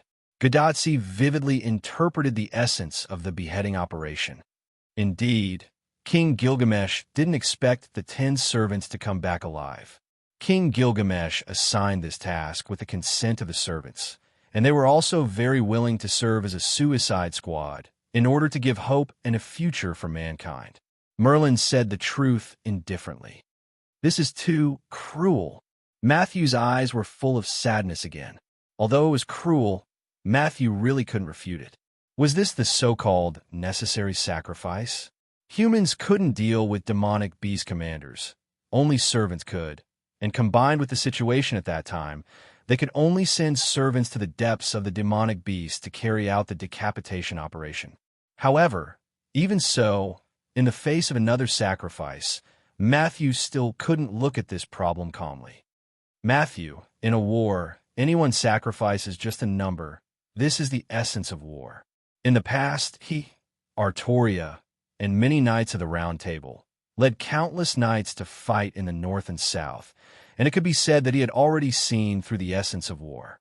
But in this war between the demonic beasts and the humans, even if the servants sacrificed themselves, as long as their sacrifice created the conditions for the humans to win in the future, then their sacrifice was not in vain. Just like the servants who sacrificed themselves for you in the previous 6 singularities, we should remember them and work harder for the next operation. We can't let their sacrifice go to waste. Merlin is right. The original 11 demonic beast commanders have now been reduced to 6, but there are still 10 servants on the human side. The scale of victory is gradually tilting to our side. At this time, we should work harder. How can we be depressed because of the servant sacrifice? Yes, Vilo-senpai, I'm still recovering, sorry. Matthew patted his cheek and recovered again. Because of his incomparable emotional state, Matthew's mood recovered quickly after the training of 6 singularities. However, at this time, Gadotsi noticed some problems.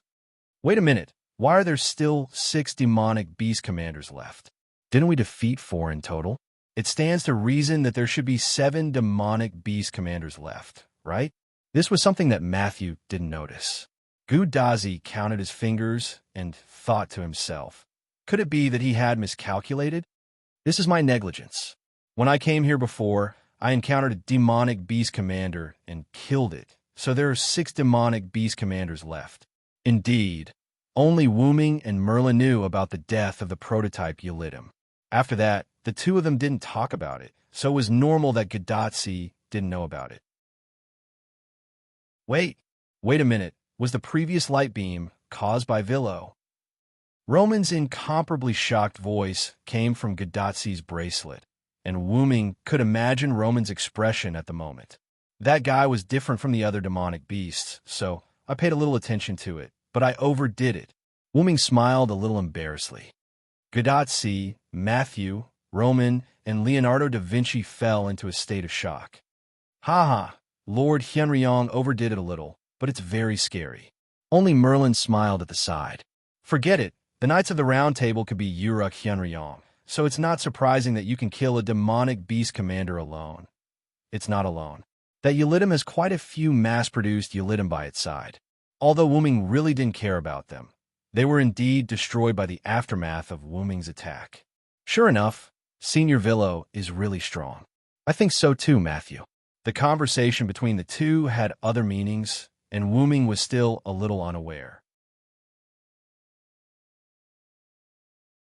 Chapter 908. Gadotsi and Matthew whispered to each other about Wuming's unconsciousness. Regarding the Uruk Hyunryong's lack of awareness of his own power, I've recorded this as well as the previous incident where his servant was killed by his own skill. Although Roman was stunned when they were talking about Okita Soki, he still recorded everything that should be recorded. Not to mention that this news was a miracle to the magic world. All the actions in the singularity had to be recorded in the database. I'm just telling the truth. However, the fact that I was able to eliminate a major monster commander so easily is probably because the other party underestimated me. Being able to withstand Wuming's multiple spells was indeed a testament to the strength of the major monster commander. Although Yulidum was dying after receiving Wuming's attack, it was not to be assumed that the major monster commander was not as powerful as imagined. First of all, Yulidum was tricked by Wuming. He did not even know that Wuming had activated his multiple spells. If Yulidum had been prepared, the outcome would have been uncertain. Second, the multiple spells that Wuming used on Yulidum could only be used in the wilderness. If it were in a city or a place with a lot of people, Wuming would definitely not dare to use this trick. Although the impact of multiple spells was not as great as the nuclear bombs in human society in the later period, it could still cause a certain amount of damage. The originally peaceful plateau had now been turned into a plateau basin by Wuming's attack. The range of this spell was too large. Not to mention the impact of earthquakes. If it was released in a city, it would be almost impossible for any human to survive. In short, this trick could not be used so easily in the future. Even if it did not affect humans, if there were earthquakes or something like that every day, humans would be scared half to death. How would they be able to fight major monsters then? For war, individual bravery was not the key. The easiest way was to rely on the soldiers at the bottom. Only when they had enough momentum and vigor could they fight a tough battle. However, once Wuming had too many concerns, the difficulty of dealing with major monster commanders would definitely increase. Especially after listening to some of the details of the major monster commanders provided by Merlin, Wuming had a deeper understanding of them. If it was a one-on-one battle, Wuming would not be afraid of any of the major monster commanders at the moment. However, if it was Wuming alone, it would be a little difficult for him to fight all the major monster commanders. Besides, he did not know the specific situation of Gorgon, who had been staying in the house all this time.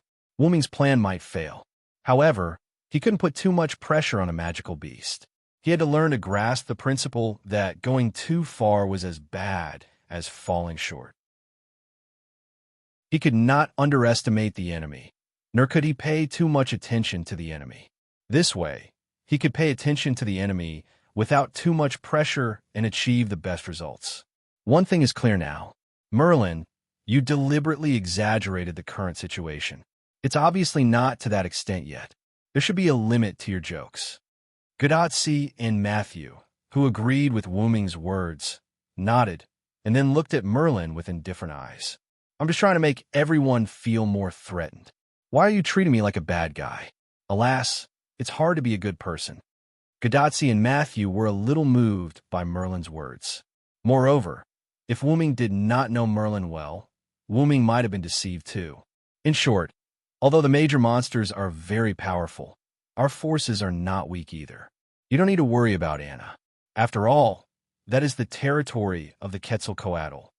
Thinking of the Quetzalcoatl who once showed him great respect, Wuming had to admit that as a god, that guy was completely qualified.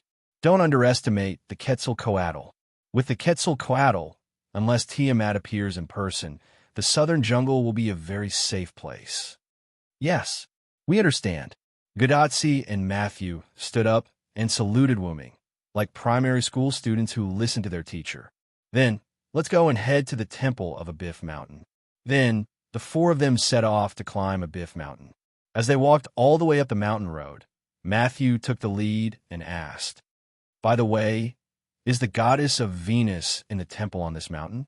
Although Wu Ming did not make it clear who it was, just the word goddess of Venus basically exposed who they would meet next. Speaking of the goddess of Venus in Mesopotamia, I'm afraid only Ishtar is the goddess of Venus. Is she the mistress of the heavens? In Chaldea's control room, Roman sat in front of his seat, his hands constantly tapping on the keyboard. The screen in front of Roman also showed images that ordinary people could not understand. But Chaldea's instruments have detected that there are only 4 gods in Mesopotamia. What's going on? 4. Gudazi stopped. He didn't understand what was going on. The doctor is referring to the 4 gods, the goddess of warcraft, the Quetzalcoatl, the goddess of the underworld, and Senior Villo. The first 3 were the goddesses of the 3 Goddesses Alliance.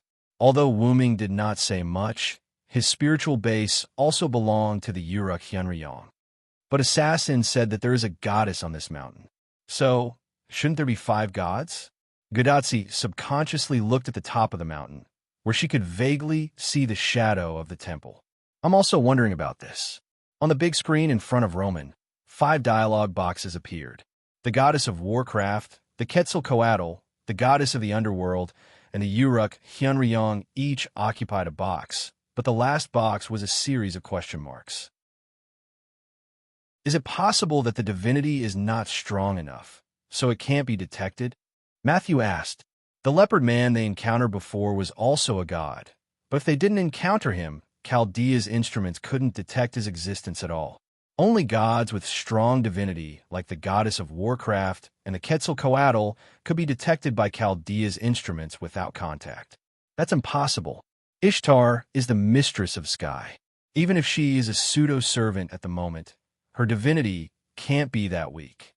Wu Ming saw Ishtar the last time he came here. Although she came as a pseudo-servant in the form of a girl, her divinity didn't decrease much. She was still a very powerful divine servant. Oh, another pseudo-servant. Gudatsi nodded. She always felt that she always encountered pseudo-servants. Although Ishtar is a pseudo-servant, she is much more powerful than the leopard man, Wu Ming added. At that moment, the almighty Leonardo da Vinci spoke. Is it related to the goddess of the underworld? Chapter 909. What does this have to do with the goddess of the underworld? Gudatsi expressed that she really didn't know anything about the myths of the Mesopotamia region. The goddess of the underworld that Leonardo da Vinci refers to is an existence named Ereshkigal. She is known as the mistress of the underworld. In a sense, she is the half-body of the mistress of the heavens, Ishtar. Wu Ming explained to Gudatsi. He was also a Uruk Hyunryong. As a local, at least he knew more than Roman and the others. Since there's a legend of half-body, it naturally means that the two are different sides of the same pillar god. In this case, the goddess of the underworld and the loser goddess on this mountain should be considered the same pillar god. If they share the same divinity, it's normal that they can't be detected. If the goddess of the underworld is Ereshkigal, then this situation is true. Roman, who was sitting in Chaldea's seat, was constantly tapping on the keyboard, modifying the data of the singularity of Mesopotamia registered in Chaldea's database. It's very likely that, as Hyunryong said, Chaldea only detected the existence of 4 gods. Roman made the final confirmation. Although I don't have a good impression of that girl. Even if she's a loser, she is still a goddess. If she joins us and signs a temporary contract with Tachika, it'll be a big boost to our combat power. Wu Ming had this idea, which was why he dragged Gudatsi and Matthew to Mount Abiff. And in this way, even Gil won't say anything about you leaving the southern jungle without permission. After all, compared to getting the loser goddess to join us, it's unwise to let the loser goddess be a lone follower. After all, it was more reassuring to have an unstable element in one's hands than to let it go. How dare you say that? You bastard. The voice of a young girl filled with resentment entered the ears of everyone who had climbed halfway up the mountain. Master, it's a servant's reaction. Please stand behind me. Matthew instantly opened his hand and conjured a shield. He stood in front of Gadotsi, protecting her behind him. In the face of unknown servants, the first thing to do was to protect their master. What's this reaction? Is it a god? Roman, who was in Chaldea, was shocked when he saw the results of the instrument. Ishtar, he said. Wuming looked up at the charming person sitting on the bow like heavenly ship Anna in the sky. I didn't expect you to have the guts to look for me here, Hyunryong. Ishtar's resentment towards Wuming seemed to be particularly big, and Ishtar didn't seem to pay attention to anyone else. She only paid attention to Wuming. Vilo-senpai, what's going on? Matthew couldn't help but ask. From Ishtar's reaction, it was obvious that Wuming had provoked him, and it was not a light one. Don't ask me. Even if you ask me, I don't have the impression of provoking this troublesome guy. Hey! Don't ignore me whispering there. Along with Ishtar's furious voice, a piercing sound came into everyone's ears. Whoosh! A golden flash of light shot straight towards Wuming. Vilo-senpai, assassin! Matthew and Gadotsi couldn't help but shout. Clank! Anzurgen's staff appeared from the side, and Wuming held it directly in his hand, and the golden flash hit it directly. The twisted golden staff attracted everyone's attention, and the 7 snake heads inlaid with different colored gems were full of noble and strange colors. Even Ishtar froze in midair with her hands in a shooting position. I know. Roman, who thought he had completely figured it out, was the first to speak and break the silence. As we all know, the fight for power is extremely common in myths. Even the virtuous Uruk Hyunryong also has a desire for power. According to the Gilgamesh epic records, the Uruk Hyunryong once seized Ishtar's position as the Uruk city god and drove Ishtar out of the Uruk.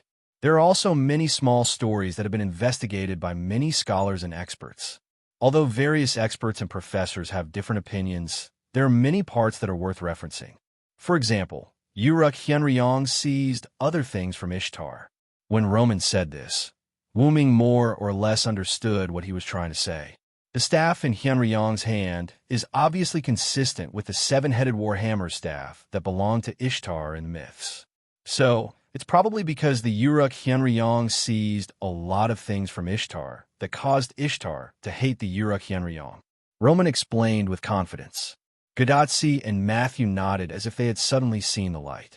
Only Merlin watched the scene unfold with a smile and did not say anything. If Wuming didn't know whether he had done it or not, he might have believed it too. When he thought about it carefully, Roman's analysis was indeed quite reasonable. In this way, it was understandable that Ishtar was full of resentment and anger towards Wuming. What the hell is this? Wuming sighed helplessly. Reasonable, reasonable, reasonable. Facts were facts.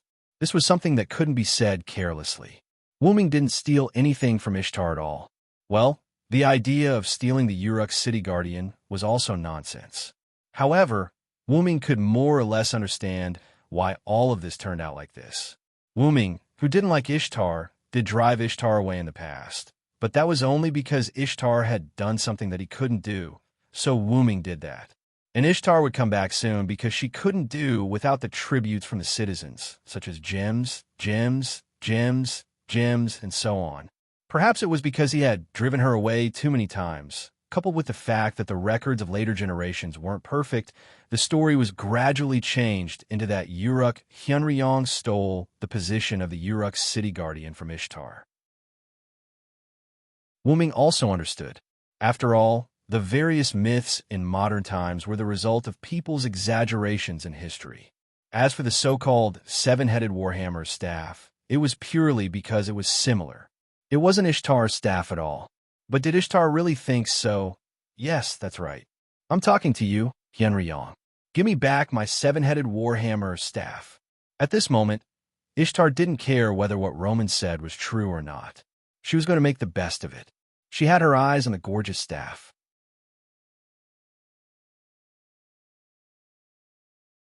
Chapter 9-10. At that moment, Gadazzi and Matthew didn't know what to say. Roman and Leonardo da Vinci, who were in the Chaldea control room, naturally didn't speak again. It was obvious that the matter was both complicated and simple. But all in all, Wuming seemed to be in the right. Even Gadazzi and Matthew could see that Ishtar was obviously panicking. Ishtar was obviously the kind of person who couldn't refute after her lie was exposed in front of her elders. Only Merlin, who knew what was going on, half squatted on the ground with his back facing everyone. He seemed to be laughing so hard that he was twitching. "You stupid goddess, are you blinded by money? You don't even know how to lie." Ishtar was even more embarrassed by Wuming's words. After all, this was indeed the truth. Ishtar could speak casually in front of others, but in front of Wuming, it was a little difficult. Although I also know that you want to take advantage of Roman's words and take my Ains you are gong staff for yourself, I still have to say that your IQ matches the number of gems you have.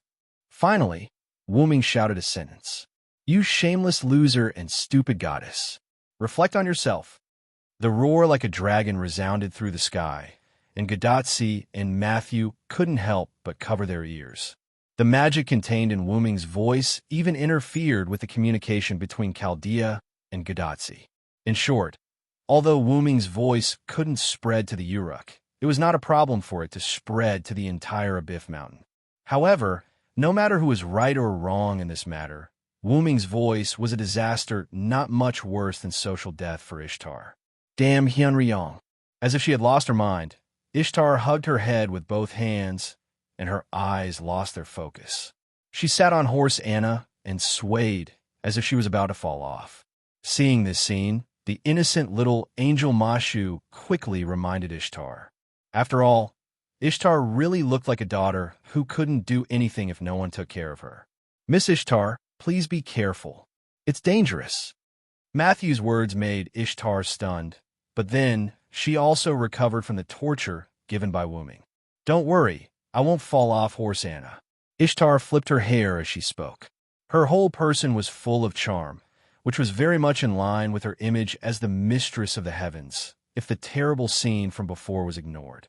Speaking of which, were we just now? With one hand on her chin, Ishtar was quite distressed as she recalled the conversation between her and Wuming. This made Wuming blush with shame. He always felt that this goddess who descended by relying on the body of a human girl had become quite unreliable. "Don't even think about my staff of Anza Volgan, loser goddess. Also, quickly go back to Uruk and be a city god. The demonic beasts have caused serious damage to this land, and the Uruk needs your strength." 3 times, Ishtar's face darkened. "You actually called me loser goddess 3 times. You're dead." Ishtar roared and aimed the simulated scope in Wuming's direction. Horse Anna began to gather magic. "Master, be careful." Matthew approached Gadazzi and raised a shield again. "Senior Villo, please be careful." However, Wuming did not pay attention to Matthew's words. His attention was on something else.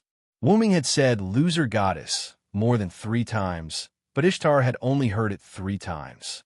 In other words, Ishtar had just arrived. So it was at that time. Wuming whispered to himself, "I heard it all before. You completely disliked my wanton behavior and wanted to detain me.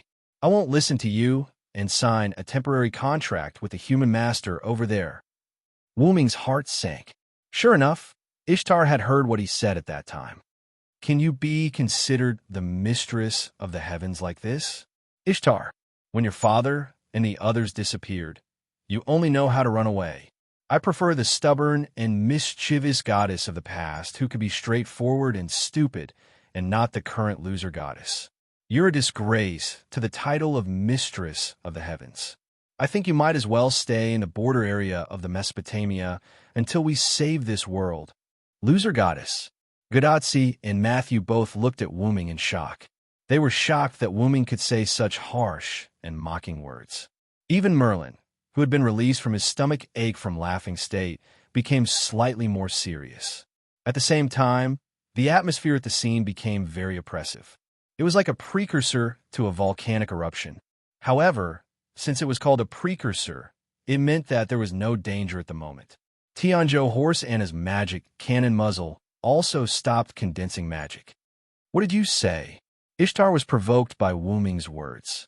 At this moment, her face was even gloomier than before. The magic emitted from her body made Gadotsi and Matthew tremble. Senior Villo, why don't you stop talking for now? Matthew and Gadotsi tried to persuade Wu Ming.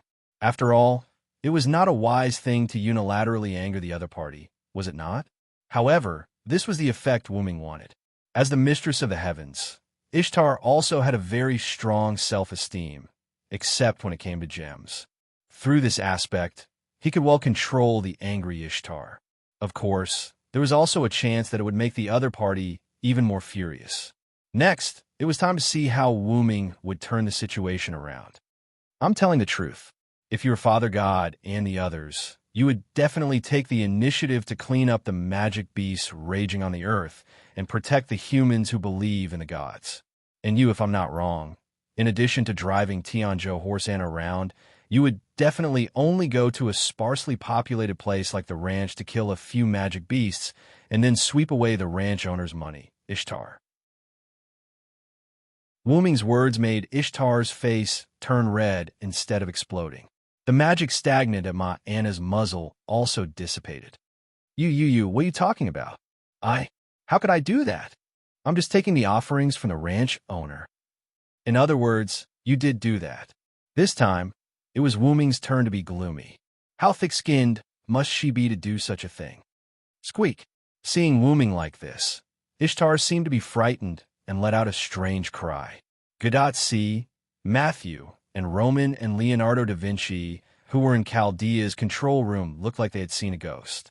At this moment, they felt like Wu Ming was the perfect counter to Ishtar. You just wait. I'm not done with you, Ishtar said fiercely as she rode Tianzhou horse Anna to the top of the mountain. However, not knowing if it was an illusion, Gadotsi and the others felt that Ishtar was crying when she said this. Was the mistress of the heavens being bullied by the Uruk, Hyunryong, and crying? That's impossible, probably.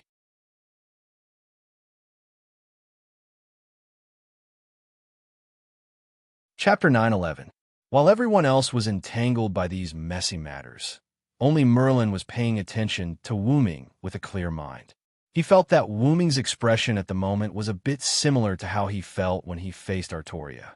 Although the target was different, Wu Ming did give Merlin such a feeling at the moment. A worried old father. That's right, Wu Ming at the moment seemed to be worried about his disobedient daughter. Wu Ming was indeed worried.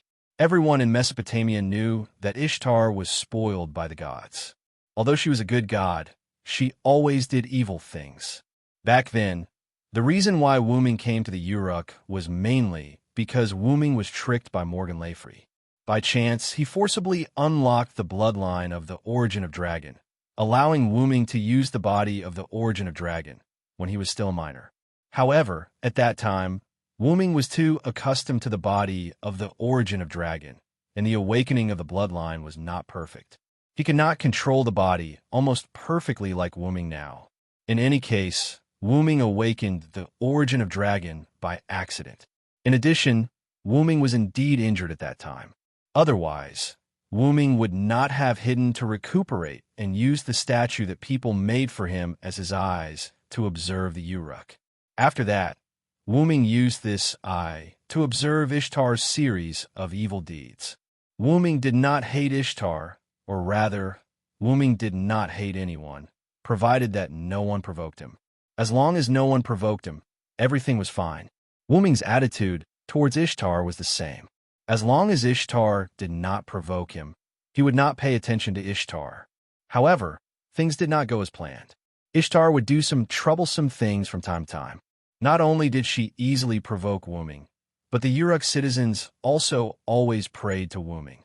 The content of the prayers was not excessive like getting rid of Ishtar, but they were basically complaints about Ishtar and begging Ishtar to stop her evil deeds. Wu Ming was respected and worshipped by the citizens of Uruk and even Mesopotamia. When Ishtar really crossed the line and provoked him, Wu Ming would teach her a lesson. For example, he would beat Ishtar up and chase her out of the Uruk. At that time, Wuming was completely unfamiliar with his dragon body. He did not have a certain degree of understanding and development. Naturally, he was not that strong, but he was not so weak that he could not even defeat Ishtar. Logically speaking, Wuming's dragon body would only be completely restored after reaching adulthood. By chance, Wuming's dragon body was unlocked in advance, and it could be regarded as a considerable increase in strength. However, even if Wuming defeated Ishtar, the Sumer gods were still around at that time. Even if it was a lesson, Wuming could not go too far. Even if the Sumer gods were afraid of Wuming's identity, if he did not give them face and taught Ishtar a lesson, who knew what the Sumer gods would do in the end? Even a corner dog would jump over a wall, let alone a group of gods. Therefore, Wuming, who was not invincible, had to learn to be moderate. Besides, it did not mean that he had to use force to teach. Most of the time, wisdom was better than force, especially when facing Ishtar, the spoiled mistress of the heavens. Wuming found that it was particularly easy for him to use his brain to deal with her. However, it was as if she had forgotten the pain after the scar healed. After a few days, she would naturally return as if nothing had happened. God En, who was also Ishtar's father, once came to look for Wuming, and the two had a short conversation about Ishtar. It was nothing more than taking care of Ishtar, saying that she was still young and immature, and so on. Godin was like a parent meeting the class teacher. However, every time Wuming talked about Ishtar's mistakes, the other party would always smile and change the topic, constantly asking Wuming to help take care of Ishtar. This made Wuming very helpless. After all, even if you asked Wuming to take care of Ishtar, he could not do so. After all, Ishtar did not have the slightest respect for Wuming. To put it simply, Ishtar would not listen to Wuming at all. It was like a naughty student being reprimanded by the class teacher. On the surface, they would say that they would change, but afterward, they would forget everything they promised. Ishtar was obviously such a student, and whether it was in the open or in the dark, she did not show the slightest willingness to be obedient. She still did things her own way, and in the end, she became even worse. The Bowl of Heaven incident was the embodiment of Ishtar's worsening behavior. However, it was not only bad. Ever since the Bowl of Heaven incident, Ishtar had a trace of fear for Wuming. Although Ishtar herself was not aware of it, Wuming obviously noticed it. Wuming also had a big prejudice against Ishtar because she indirectly released the Bowl of Heaven. Therefore, after that incident, Wuming became stricter with Ishtar. Ishtar, who had a trace of fear, was also frightened by Wuming's strictness. Gradually, she did not return to Uruk. This was probably the origin of the legend that Uruk Hyunryong was the Uruk city god who stole Ishtar. Not long after that, the gods gradually separated from humans and gradually left the human world. Wuming also left Uruk with Enkidu, who was opportunistically avoided death by himself. However, after the Bowl of Heaven incident, the nature of the relationship between Wuming and Ishtar did indeed change, especially now that Ishtar appeared as a pseudo-servant. The special relationship between the two became even more obvious. If one had to describe it, it was like the relationship between a melancholy homeroom teacher and a naughty student had changed to an old father and a spoiled daughter. Because there was still kindness in Ishtar's bones, and Wuming's previous actions were also good intentions. After the gods disappeared, Ishtar, who appeared as a pseudo-servant in this world, had a feeling of dependence on Hyunryong, who used to be very strict with her. It was like a naughty student whose father was in trouble would subconsciously ask for help from their neighbor who used to take care of them and teach them a lesson. However, neither of them noticed this, otherwise, things wouldn't have turned out this way. Merlin, as a bystander, saw through everything. This was probably the so-called, the onlooker sees the game more clearly. Villo-senpai, what should we do next? Anyway, Matthew thought that her brain couldn't think anymore. This series of events made Matthew at a loss, and she didn't know what to do next. Continue to climb the mountain. Wuming pointed at the faintly visible palace on the mountain, and then immediately moved. Since we're already here, if we don't bring Ishtar back, I'll feel bad no matter how I think about it. However, As soon as Wuming finished his sentence, the entire Abyss mountain shook violently. Chapter 9:12. What's going on? Gadatsi, who lost her balance and almost fell, could not help but look at Wuming. Oh, it seems to be an Abifu's spirit. Merlin looked thoughtfully in a certain direction on the mountain and said in surprise, Abifu's spirit. Gadatsi and Matthew were full of doubts about the so-called Abifu's spirit. What is that? A monster? A ghost? However, at the next moment, as if responding to Gadatsi and Matthew's doubts, a super huge magical pig rushed down from the mountain. From the looks of it, it seemed like it wanted to destroy Gadatsi and the others in one blow. That's an Abifu's spirit. Gadatsi was shocked. It was clearly a large magical beast. After Mount Abifu was killed by the former Ishtar, a magical beast was naturally formed in the mountain. The magical beast represents the anger of Mount Abifu, so it's called the Abifu's spirit. However, everyone had no time to listen to Wuming's explanation. At this moment, whether it was the current speed of the magical pig or the position of everyone, it clearly pointed out the situation they were in at the moment. It's a big crisis. Although his words were full of panic, Matthew immediately put up his shield in front of everyone. Master! Matthew glanced at Gadatsi, and Gadatsi nodded knowingly. At this time, it was obviously unrealistic to escape, so Matthew was ready to activate his noble phantasm to resist the impact of the magical pig. Gadatsi was also ready to support him with her command spell, just in case. At this time, Wuming suddenly walked to Matthew, who had already put up his shield, put his hand on Matthew's shoulder, and said, Let me do it, Senior Villo. Matthew could not make up his mind for a while and turned to look at his senior. Gadatsi nodded. Since Wuming said so, she believed in him. Senior Villo, please be careful. Matthew did not withdraw his shield.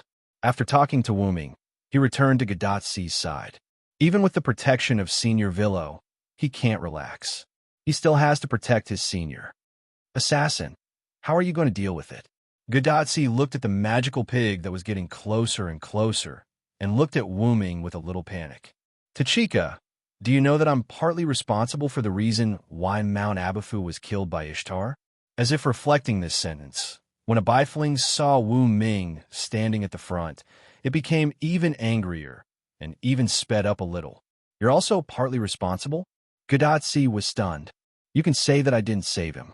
Without further explanation, Wuming looked at a bifling, who was getting angrier, and stretched out his hand. Wuming has long known that Mount Abifu will be killed by Ishtar through his understanding of the mysterious world. Therefore, Wuming did not intervene too much in this matter. When he came to the land of Mesopotamia, he had several conversations with the mountain spirit of Mount Abifu. When he brought Gil to Mount Abifu also gave Wuming a lot of convenience. It was precisely because of his good impression that Wuming helped Mount Abifu and sent Ishtar away to avoid Mount Abifu's death.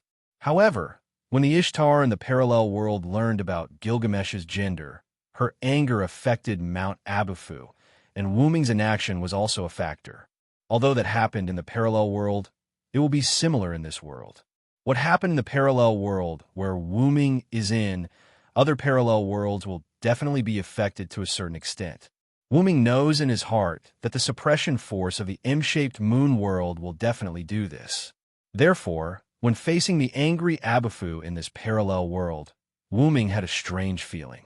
He and the mountain spirit of Mount Abifu are not very close friends, but they are still friends. Wuming still has a trace of regret for his inaction in the beginning. This is also one of the few regrets of Wuming in the continuous travel that continues to this day. The appearance of the Abifu spirit is probably related to my voice just now. Since I'm the one who lured it out, then I'll clean it up. Wuming doesn't know whether the killing of Ishtar in this parallel world by the Abifu mountain has direct or indirect relationship with him. But Wuming can be sure of one thing. At this moment, the Abifu spirit in front of Wuming has become an existence like a violent spirit, and the only thing Wuming can do is to give it relief. Thinking of this, Wuming condensed a large amount of magic power in his hand. The powerful magic power caused the air to flow rapidly, thus creating wind. Moreover, the extremely dense magic power source in Wuming's hand also produced some gravitational force, slowly attracting the surrounding stones and soil.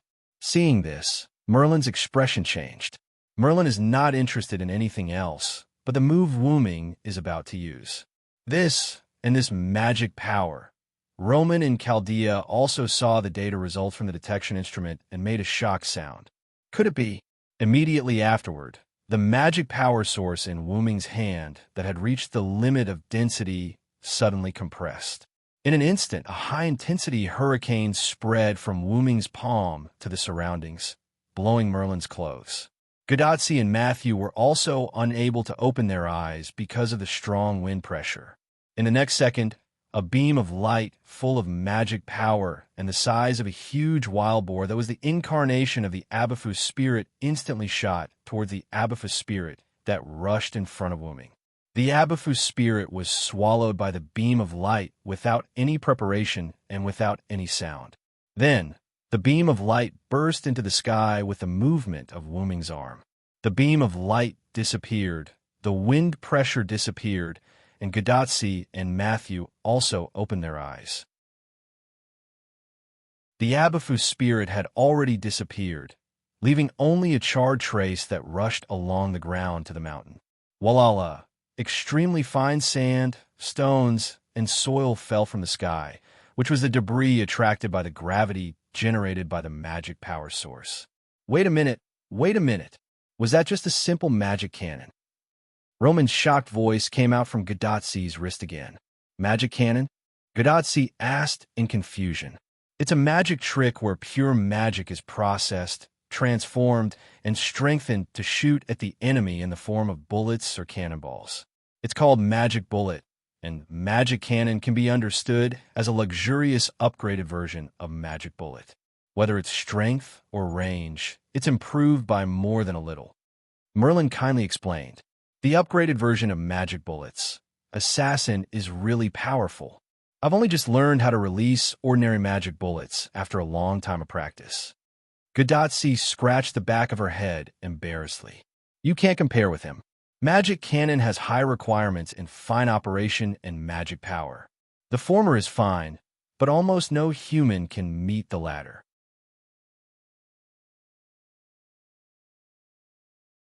Chapter 9:13. Magicians were magicians because they were a group of people who studied magic. It was naturally possible to achieve the former, but the latter was really difficult for magicians. For example, the magic power of the magic cannon that Wuming had just released was almost comparable to the magic power of a large spiritual vein. If ordinary magicians wanted to release such a magic cannon, they would not be able to do it without using some extremely special methods. Senior Villo's magic power is indeed quite sufficient. Matthew remembered that when they were at the American Singularity, Wuming created a fake Holy Grail that simply provided magic power for Wuming. Wuming's magic power was not infinite, but he did not lack magic power. There was no other reason. His magic power capacity was really beyond imagination. If Wuming's body was used as the source of the world, Wuming, who had sufficient magic power, would not have the slightest pressure to support the magic operation of a world. Not only was the amount great, but Wuming's magic power recovery was also extraordinary. However, at this time, Roman shouted, "Wait a minute, you're focusing on the wrong thing." The shout was as if he had seen something incredible. My equipment here shows that Hyunryong did not use a magic cannon, but a pure magic blast that looks like a magic cannon. Roman's words focused everyone's attention on Gadotsi's communication bracelet. Doctor, what do you mean? It did not go through the processing, deformation, and strengthening of the general magic bullet process. He directly compressed the magic power to the extreme and simply released it. Gadotsi and Matthew looked at each other, and then at Wuming at the same time. The three of them looked at each other without saying a word, but Wuming could clearly see that Gadotsi and Matthew's mouths were slowly opening wide. Hey. Merlin, who had already expected this, covered his ears in advance to prevent his ears from suffering. Aha! Although I have never seen Villo's magic power before. Merlin smiled rather relaxedly. But to be able to burn the ground like this, how much magic power must be compressed and released? Matthew had some experience in magic, unlike Gadotsi, who was a newcomer. Anyway, in Matthew's eyes, it was simply compressed magic power and released it.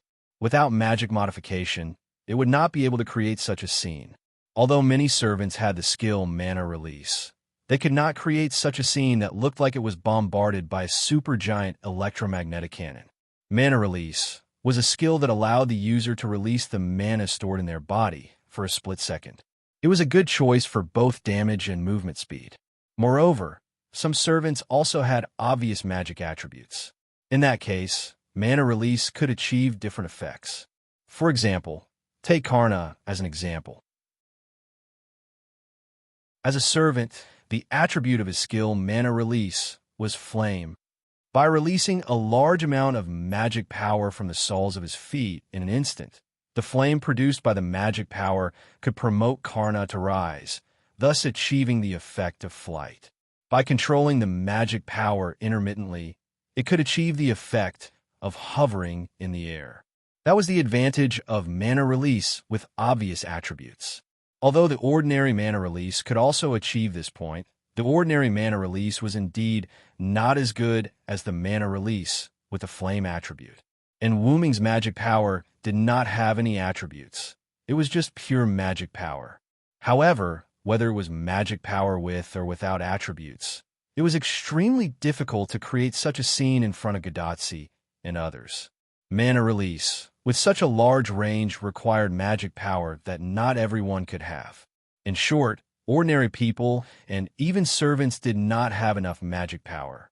Almost no servant had as much magic power as Wu Ming, and even the energy in the god's body could not catch up with Wu Ming. And what was the advantage of having more magic power? It was the unlimited use of magic power, from quantitative change to qualitative change. Only quantitative change can lead to qualitative change, which was understood by everyone, but not everyone could do it. After all, no one could squander their magic power like Wu Ming. The magic power compressed by Wu Ming even produced a trace of gravity, which was enough to imagine how huge the base of the magic power compressed by Wu Ming was. It can be said that if Villo didn't artificially raise the magic power after the compression, I'm afraid half of Abyss Mountain would have been impacted and exploded. Roman made the final statement. I'm going to drink some coffee to relieve my shocked heart. See you later. However, Wu Ming did not think that drinking coffee would have an effect on relieving heart fatigue. After that, Roman closed the communication channel.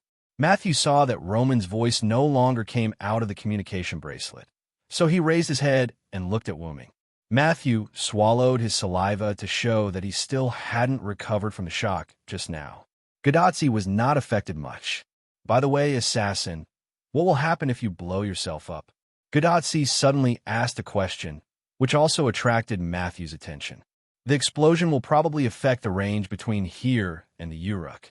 Abyss Mountain was still some distance away from the Uruk, which was indeed terrifying. At this moment, Wu Ming's bad taste broke out. Why, do you want me to try? Wu Ming looked at Gadotsi with a smile on his face. If it's your request, Tachika, it's not that I can't do it. I'll be happy to try it for you. Let's not. Let's go up the mountain. Goddess Ishtar is probably tired of waiting for us.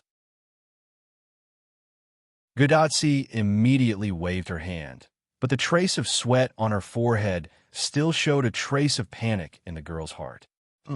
You're right.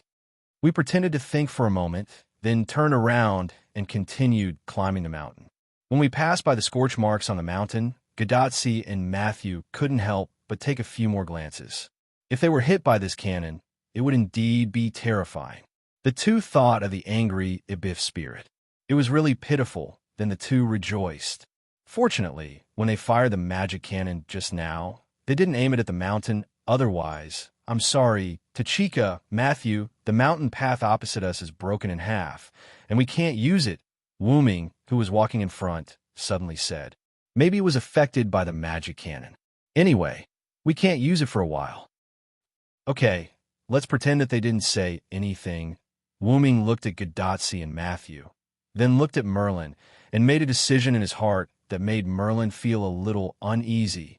A moment later, Wuming carried Gadotsi and Matthew to the top of the mountain. Is this goddess Ishtar's palace? The first thing that came into Matthew's sight was a building that was different from the surrounding barren land, and it flashed with a hint of gold. But it's just a little. Gadotsi smiled awkwardly. What was Gadotsi laughing about? It was none other than Gadotsi laughing at the two large manekiniko in front of the entrance of Ishtar's palace.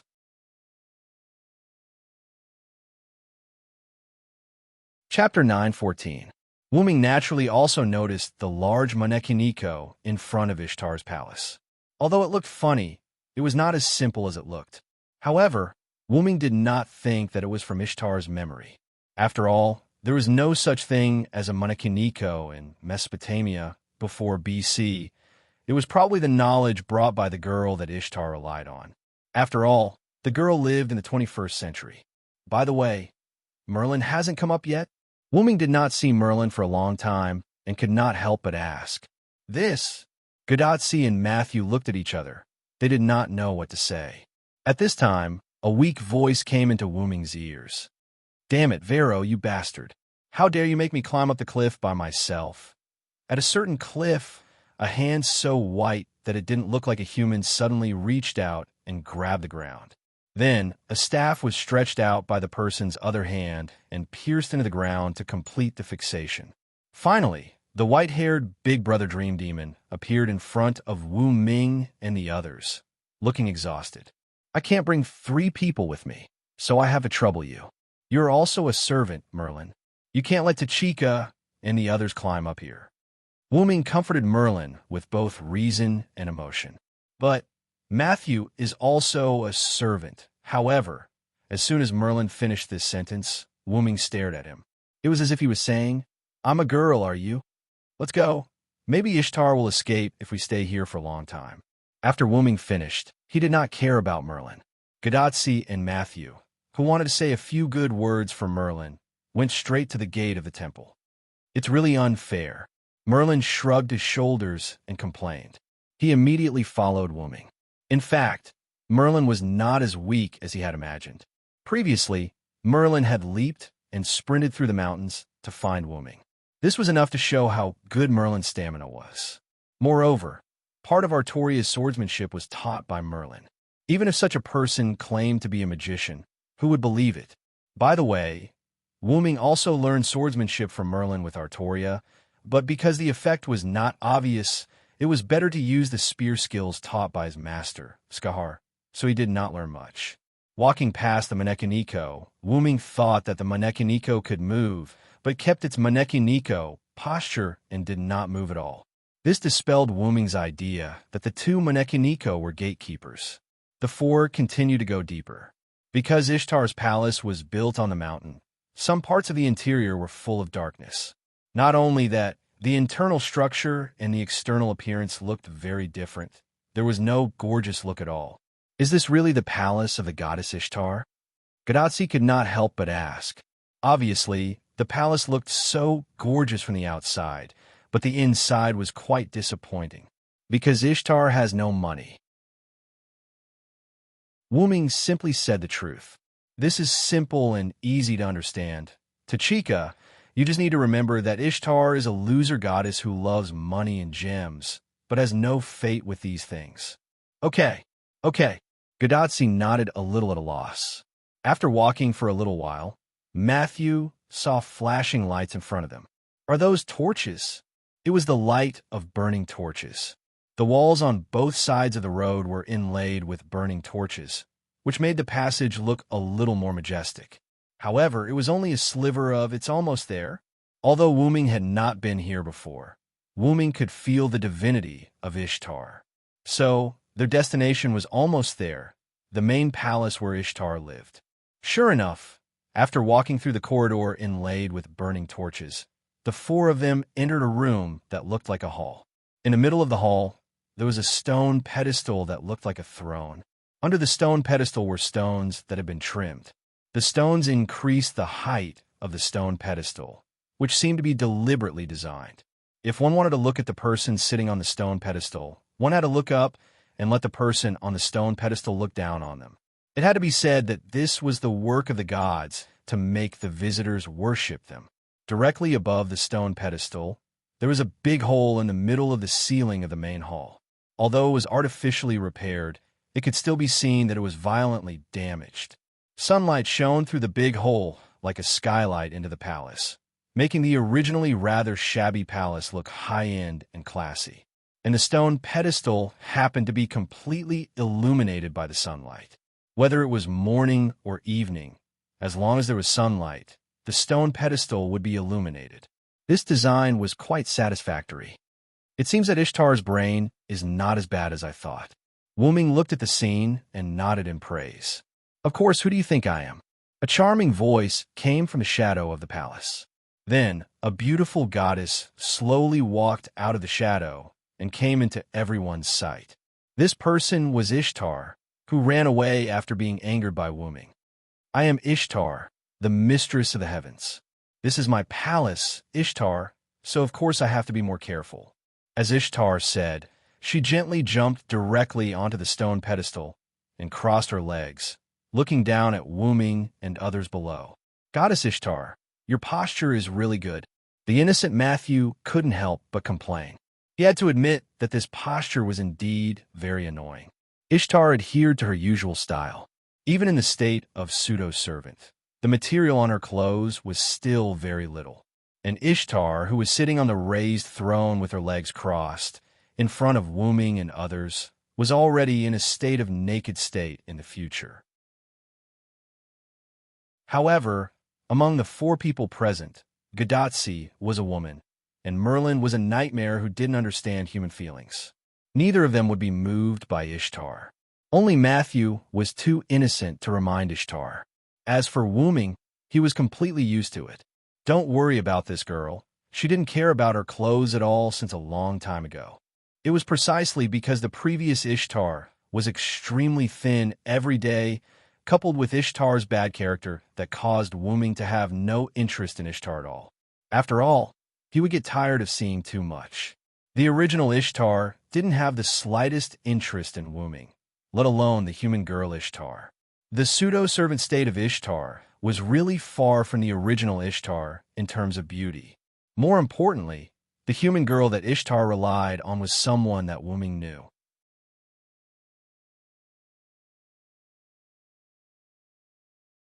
Chapter 9:15.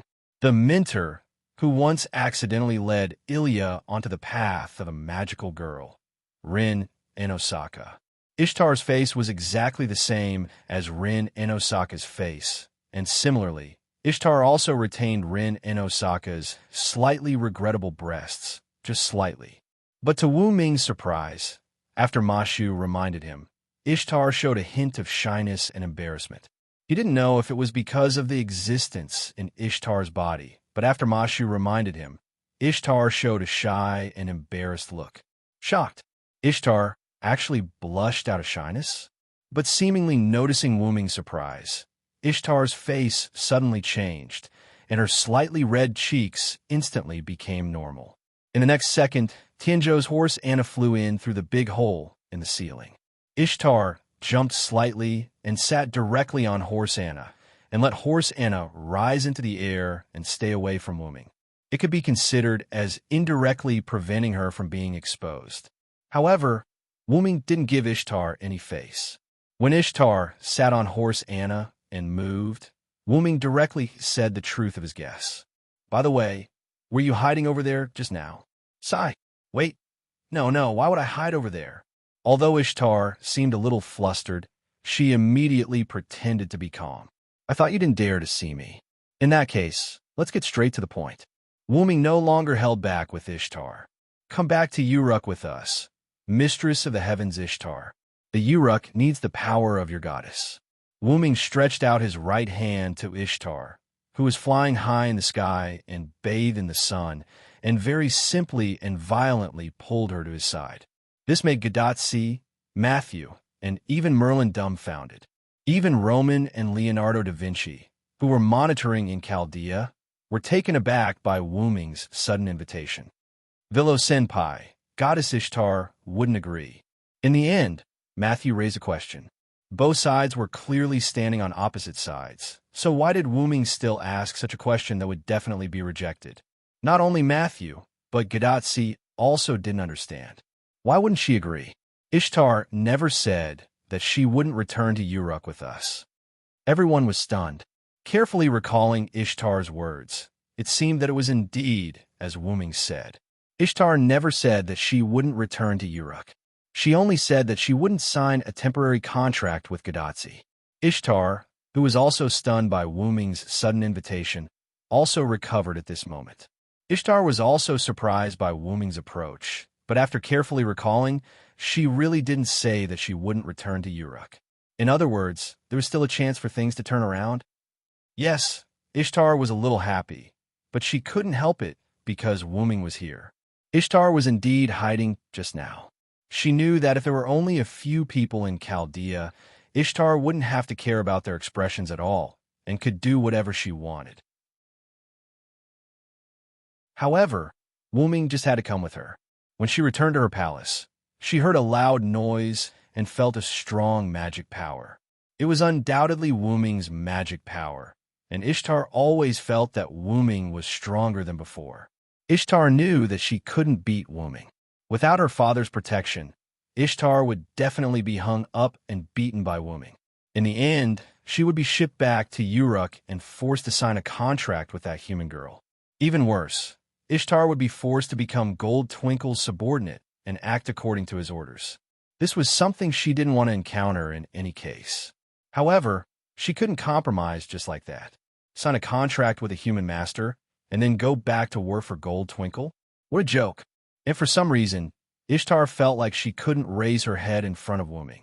Just like most human beings, like a child meeting their parents or a student meeting their teacher, Ishtar realized that she had a natural fear of Wuming for some reason. That was why when she faced Wuming before, no matter how angry she was, Wuming lectured her, or when she saw Wuming get angry, she was like a deflated balloon.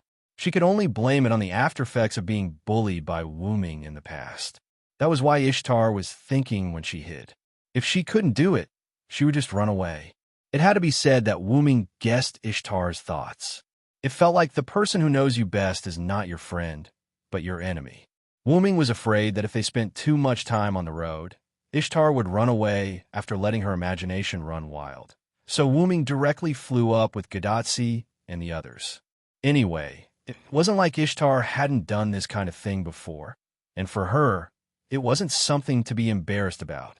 From the looks of it, it was also because Wuming and the others came a little too quickly that Ishtar didn't have time to run away. She had no choice but to face them with force. Ishtar, I can take a step back. You don't have to sign a contract with our master, and you don't have to be Gil's servant. You only have to cooperate with us to deal with the monsters. This is already the greatest respect we can give to you as a goddess. Since Ishtar refused to sign a temporary contract, Wuming would just cancel this condition. As for the content of the second condition, it was even easier to understand. We have already made a big concession. I hope you can consider it. After Wuming finished speaking, he didn't say anything else. This made Ishtar a little surprised that Wuming would actually give in. According to Ishtar's understanding of Wuming, in this kind of situation where the gods disappeared and she did something slightly out of line, Wuming should directly attack her. She really couldn't beat Wuming, and there was no other way except to run away. However, according to Ishtar's understanding, before Wuming and the others came, she could still run away. But now, she probably couldn't run away. It was because she couldn't run away that Ishtar forced herself to meet Wuming and the others. However, Ishtar didn't expect that Wuming would actually choose to take a step back and discuss with her. This made Ishtar, who was originally a little nervous, feel a little proud. It was really just a little and a little.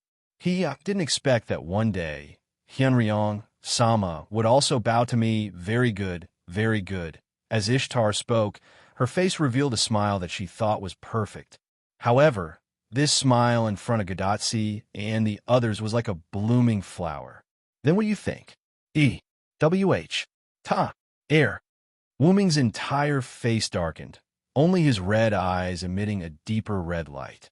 He had, indeed, taken a step back, but when he saw Ishtar's complacent look, he was still displeased. Ishtar was shocked by Wuming's expression, but at the same time, she understood one thing. Wuming's concession wasn't a compromise.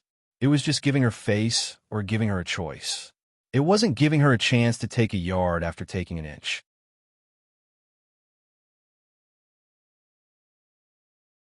Chapter 9:16. Well, since you are begging me, I can consider it. Although Ishtar's tone was quite weak when she said this. I originally wanted to use force against you, but for some reason, I gave up on this idea. Then, Wuming looked back at Merlin. That one is here. As soon as Wuming spoke, Merlin knew what Wuming was talking about. Indeed, they have arrived. Merlin nodded. Then, Merlin turned and walked toward the passage behind him. I will go and block them for a while. You guys discuss as soon as possible. As Merlin spoke, his figure disappeared. Assassin, where did Merlin go? After watching Merlin leave, Gadotsi immediately looked at Wuming. I will keep you in suspense. Wuming smiled at Gadotsi, then looked back at Ishtar, flying in the sky. One last thing, I will fight for 1/10 of the treasures in Gil's treasure vault for you as a reward. 1/10. Ishtar was surprised, but the corners of her mouth subconsciously curled up. It was a surprise that came from the bottom of her heart. King Gilgamesh's treasure? Matthew couldn't help but repeat. Gilgamesh is the great king who collected all the treasures in the world. Even 1/10 of the treasures in the treasure vault is priceless. The goddess of beauty, harvest, and battle, mistress of the heavens, Ishtar. You don't have to listen to the orders of Chaldea's master Tachika or the Uruk King Gilgamesh. You only need to listen to my instructions and fight the monsters with us. I will also fight for 1/10 of the treasures in King Gilgamesh's treasure vault for you as a reward. How about it? Can you accept it? Wuming's voice was like magic as it entered Ishtar's ears like a bell. No problem. I accept. Ishtar looked proud as if she had earned a lot. In fact, when Wuming proposed to work together, Ishtar was hesitant to agree. Who would have thought that Wuming would ask for 1/10 of the treasures in Gilgamesh's treasure vault as a reward? This was something that Ishtar didn't expect. If she didn't agree now, what if Wuming went back on his word later? That was 1/10 of the treasures. It was more than enough to renovate this dilapidated temple. Ishtar, who was flying in the air, giggled as she fantasized about the treasures in her hands. She didn't notice the parchment in Wuming's hand, nor did she notice that there were 3 red marks on the back of Wuming's hand that looked like a bow and wings. 1 left wing, 1 right wing, and 1 arrow sandwiched between the left wing and the right wing. This was the pattern on the back of Wuming's hand. Then, the contract has been established. Looking at the contents of the parchment, Wuming showed a triumphant smile. Ishtar, yes. However, Ishtar, who subconsciously answered Wuming, was stunned. What's going on? Ishtar found that she couldn't control herself and answered Wuming's words, and her body seemed to be affected as well. She couldn't move like a machine waiting for orders. No matter how stupid Ishtar was, she realized that something was wrong at this moment. Coincidentally, Ishtar saw the command seal flashing with scarlet light on the back of Wuming's hand. That's command seal. How is that possible? Let's not talk about how she became his servant. She clearly had an A-level magic pair. Ishtar's mind was in a mess. Ishtar's A-level magic pair didn't have any effect on Ishtar's magic, and it didn't help her resist the command at all. Ishtar, help Merlin destroy the attacking demonic beasts. Remember, even if you let the demonic beasts escape, you can't let the demonic beast commander escape. You're allowed to use your noble phantoms. Go. The left wing of the command seal on Wuming's hand glowed, and at the same time, Ishtar felt that there was an unimaginable amount of magic in her body. Yes, Ishtar was forced to answer, and she flew out of the big hole in the ceiling with Sky Boat Horse Anna. Damn Hyunryong. Just you wait. Ishtar was obviously crying in the end. In the end, Ishtar was bullied by Wuming and cried, that stupid goddess is still so easy to deal with. Wuming looked at the command seal on the back of his hand, and he was in a good mood. That, Villo Sr., Matthew was at a loss, and Gadotsi was even more serious. She was shocked. Assassin, what the hell is going on? This sentence contained a lot of questions. For example, why did Wuming have a command seal? Why did Ishtar suddenly sign a master-slave contract with Wuming? Why didn't Ishtar have the slightest ability to resist? One of my powers is to sign a contract with others. I used a word game to successfully make Ishtar sign a contract with me. Wuming's power was one of the 12 incarnations, the dependent incarnation, which had the ability to sign a contract with others and make them his dependent. Although the parchment was similar to the organizer's authority, it was only similar. It was not the organizer's authority, but the proof of Wuming's dependent contract. The organizer's authority could only be used in the world of the box court. It would lose its effectiveness after leaving the box court. And if it could be used outside the box court, wouldn't it be invincible? As for this, Wuming raised his hand and showed the remaining 2 command seals to Gadotsi and Matthew. This is just a simple magic crystal, not a command seal. Wuming's command and restraint on Ishtar were the influence of the dependent incarnation, not the contract between the master and the servant. The dependent contract was deeply ingrained in one's bones, so Ishtar's magic power would not work at all, even if her magic power was X. The magic crystal was like the house's anti-theft system, and the command seal was like the thief's theft method. The anti-theft system could naturally play a certain role in the thief's theft method.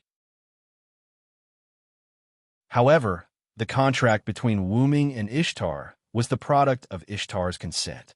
It was like Wuming got the key to the house from Ishtar. With the key, Wuming could naturally bypass the anti-theft system and enter Ishtar's house.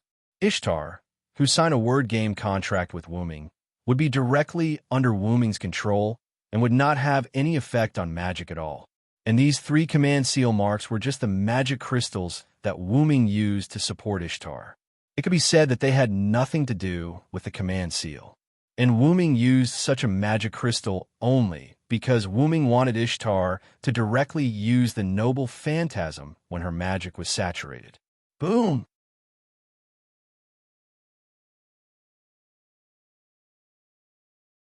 Chapter 9:17.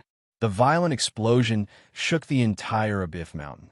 Bits of stone fell from Ishtar's palace onto Wuming, Gadotsi, and Matthew. What was that sound? Gadotsi and Matthew both looked in the direction of the explosion. It's probably Ishtar releasing her noble phantasm. Through the contract, Wuming could feel the rapid depletion of the mana in Ishtar's body. He guessed that Ishtar had most likely released her noble phantasm. By the way, Senior Villo, how did you know that the demonic beast would appear here? Matthew was quite puzzled. This was an area with continuous mountains. The demonic beast would not be able to advance from here.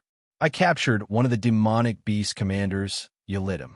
Merlin used an illusion to obtain information from Yelidim's mind. We learned that the demonic beast would advance from the mountainous areas in the southwest, near the Persian Gulf, and the mountainous areas in the northeast. Then, Wuming told the 2 of them his plan.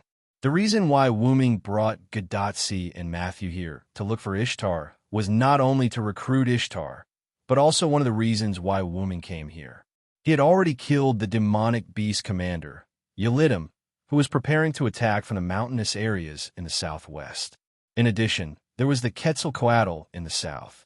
As for the southwest, Wuming could relax, but there was no one in the mountainous areas in the northeast. So, Wuming thought of Ishtar, who was still a lone follower. Not only could he get Ishtar to join them, but he could also deal with the demonic beasts that were advancing from here. It was simply killing 2 birds with 1 stone. The reason why Wuming changed his mind about using force against Ishtar was entirely because Wuming's mental strength had detected a large number of demonic beasts approaching. The reason why Merlin gave Wuming the confirmation of the demonic beast's arrival was that Merlin had already set up a magic spell nearby to detect the demonic beast's attack. When did he set it up? Of course, it was when Wuming brought Gadotsi and Matthew straight to Ishtar's palace.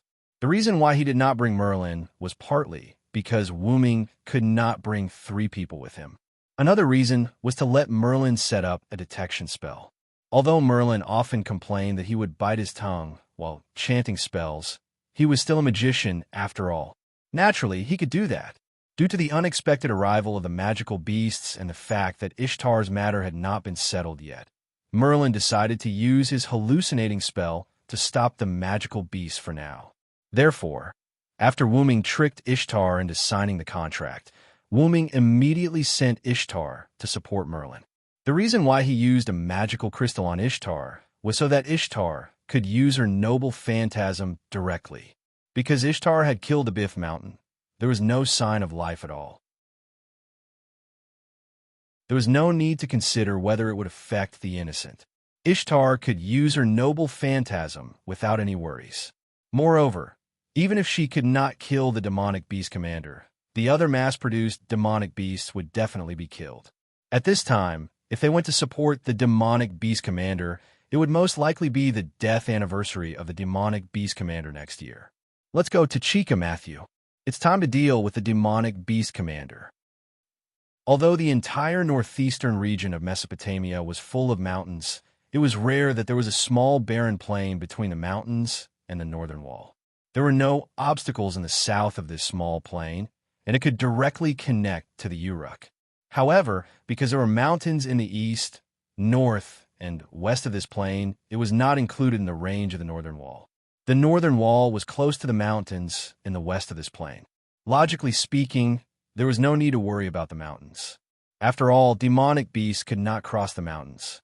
However, since the demonic beast commander's raid on the Uruk, Gilgamesh set up a defensive barrier nearby. After all, no one knew if the demonic beast commander had more methods that humans had not seen before. Although the strength of the temporarily designed barrier could not be compared to the northern wall, it was only used to delay time after all. This was a plain. If demonic beasts really crossed the mountains and came here, the soldiers on the defensive wall would be able to see at a glance. Then, the barrier here would temporarily block the demonic beasts while the soldiers lined up to report to the Uruk. Because this place was not far from the Uruk, it was convenient for them to inform the soldiers or send more soldiers. However, there had never been any traces of demonic beasts here. Perhaps the demonic beasts were really blocked by the mountains. But even so, Gilgamesh would not be careless. It was because of his carelessness against the demonic beast commander that the Uruk was ambushed from the underground that night, and 1/3 of the population was killed or injured. Once a large number of demonic beasts appeared here, the situation would definitely be terrible.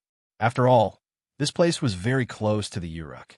If the demonic beasts broke through here, the entire Mesopotamia might be doomed. After all, the demonic beasts that gathered together were not terrible. The terrible thing was that the demonic beasts that broke in would spread out and slaughter the human beings on the land behind the northern wall. Therefore, to be on the safe side, Gilgamesh also sent 2 servants who survived the last beheading operation to this place. On the temporary wall of the defensive wall, a girl wearing a rather revealing ancient Japanese-style armor walked up. A katana was hanging horizontally on her waist, and her long hair was tied into a knot on the left side to form a bun hairstyle. After that, her left ponytail fell to her waist. She looked quite handsome. This person was one of the 2 surviving servants, Ryder. Her real name was Nuwakamaru. As usual, she needed to check the situation of the soldiers and see if there were any demonic beasts attacking. Nuwakamaru, Sama, you came to inspect again. The soldiers were accustomed to it. They were quite respectful to the strong person who was summoned by King Gilgamesh. The young girl was agile and strong in martial arts. She was also kind and treated the soldiers equally. Thus, she was deeply respected by the soldiers. Demonic beasts won't come to the mountains, and we are here. You can rest assured. A soldier patted his chest and vowed. Several soldiers next to him also nodded in agreement. In this regard, Nuwakamaru smiled and shook her head. The defeated general only wants to complete the king's order to make up for his mistakes. Naturally, he should take it seriously. Nuwakamaru, Sama's words are very true. However, everything is this poor monk's fault. Everything is this poor monk's fault. This poor monk should be punished twice. A monk with a large number of weapons on his back and a katana in his hand followed behind Nawakamaru. This person was one of the two surviving servants, Lancer. His real name was Musasobo Benkei. You're tuning in to the Warrior Lore YouTube channel. Don't forget to subscribe and join us on this journey to catch the most captivating stories.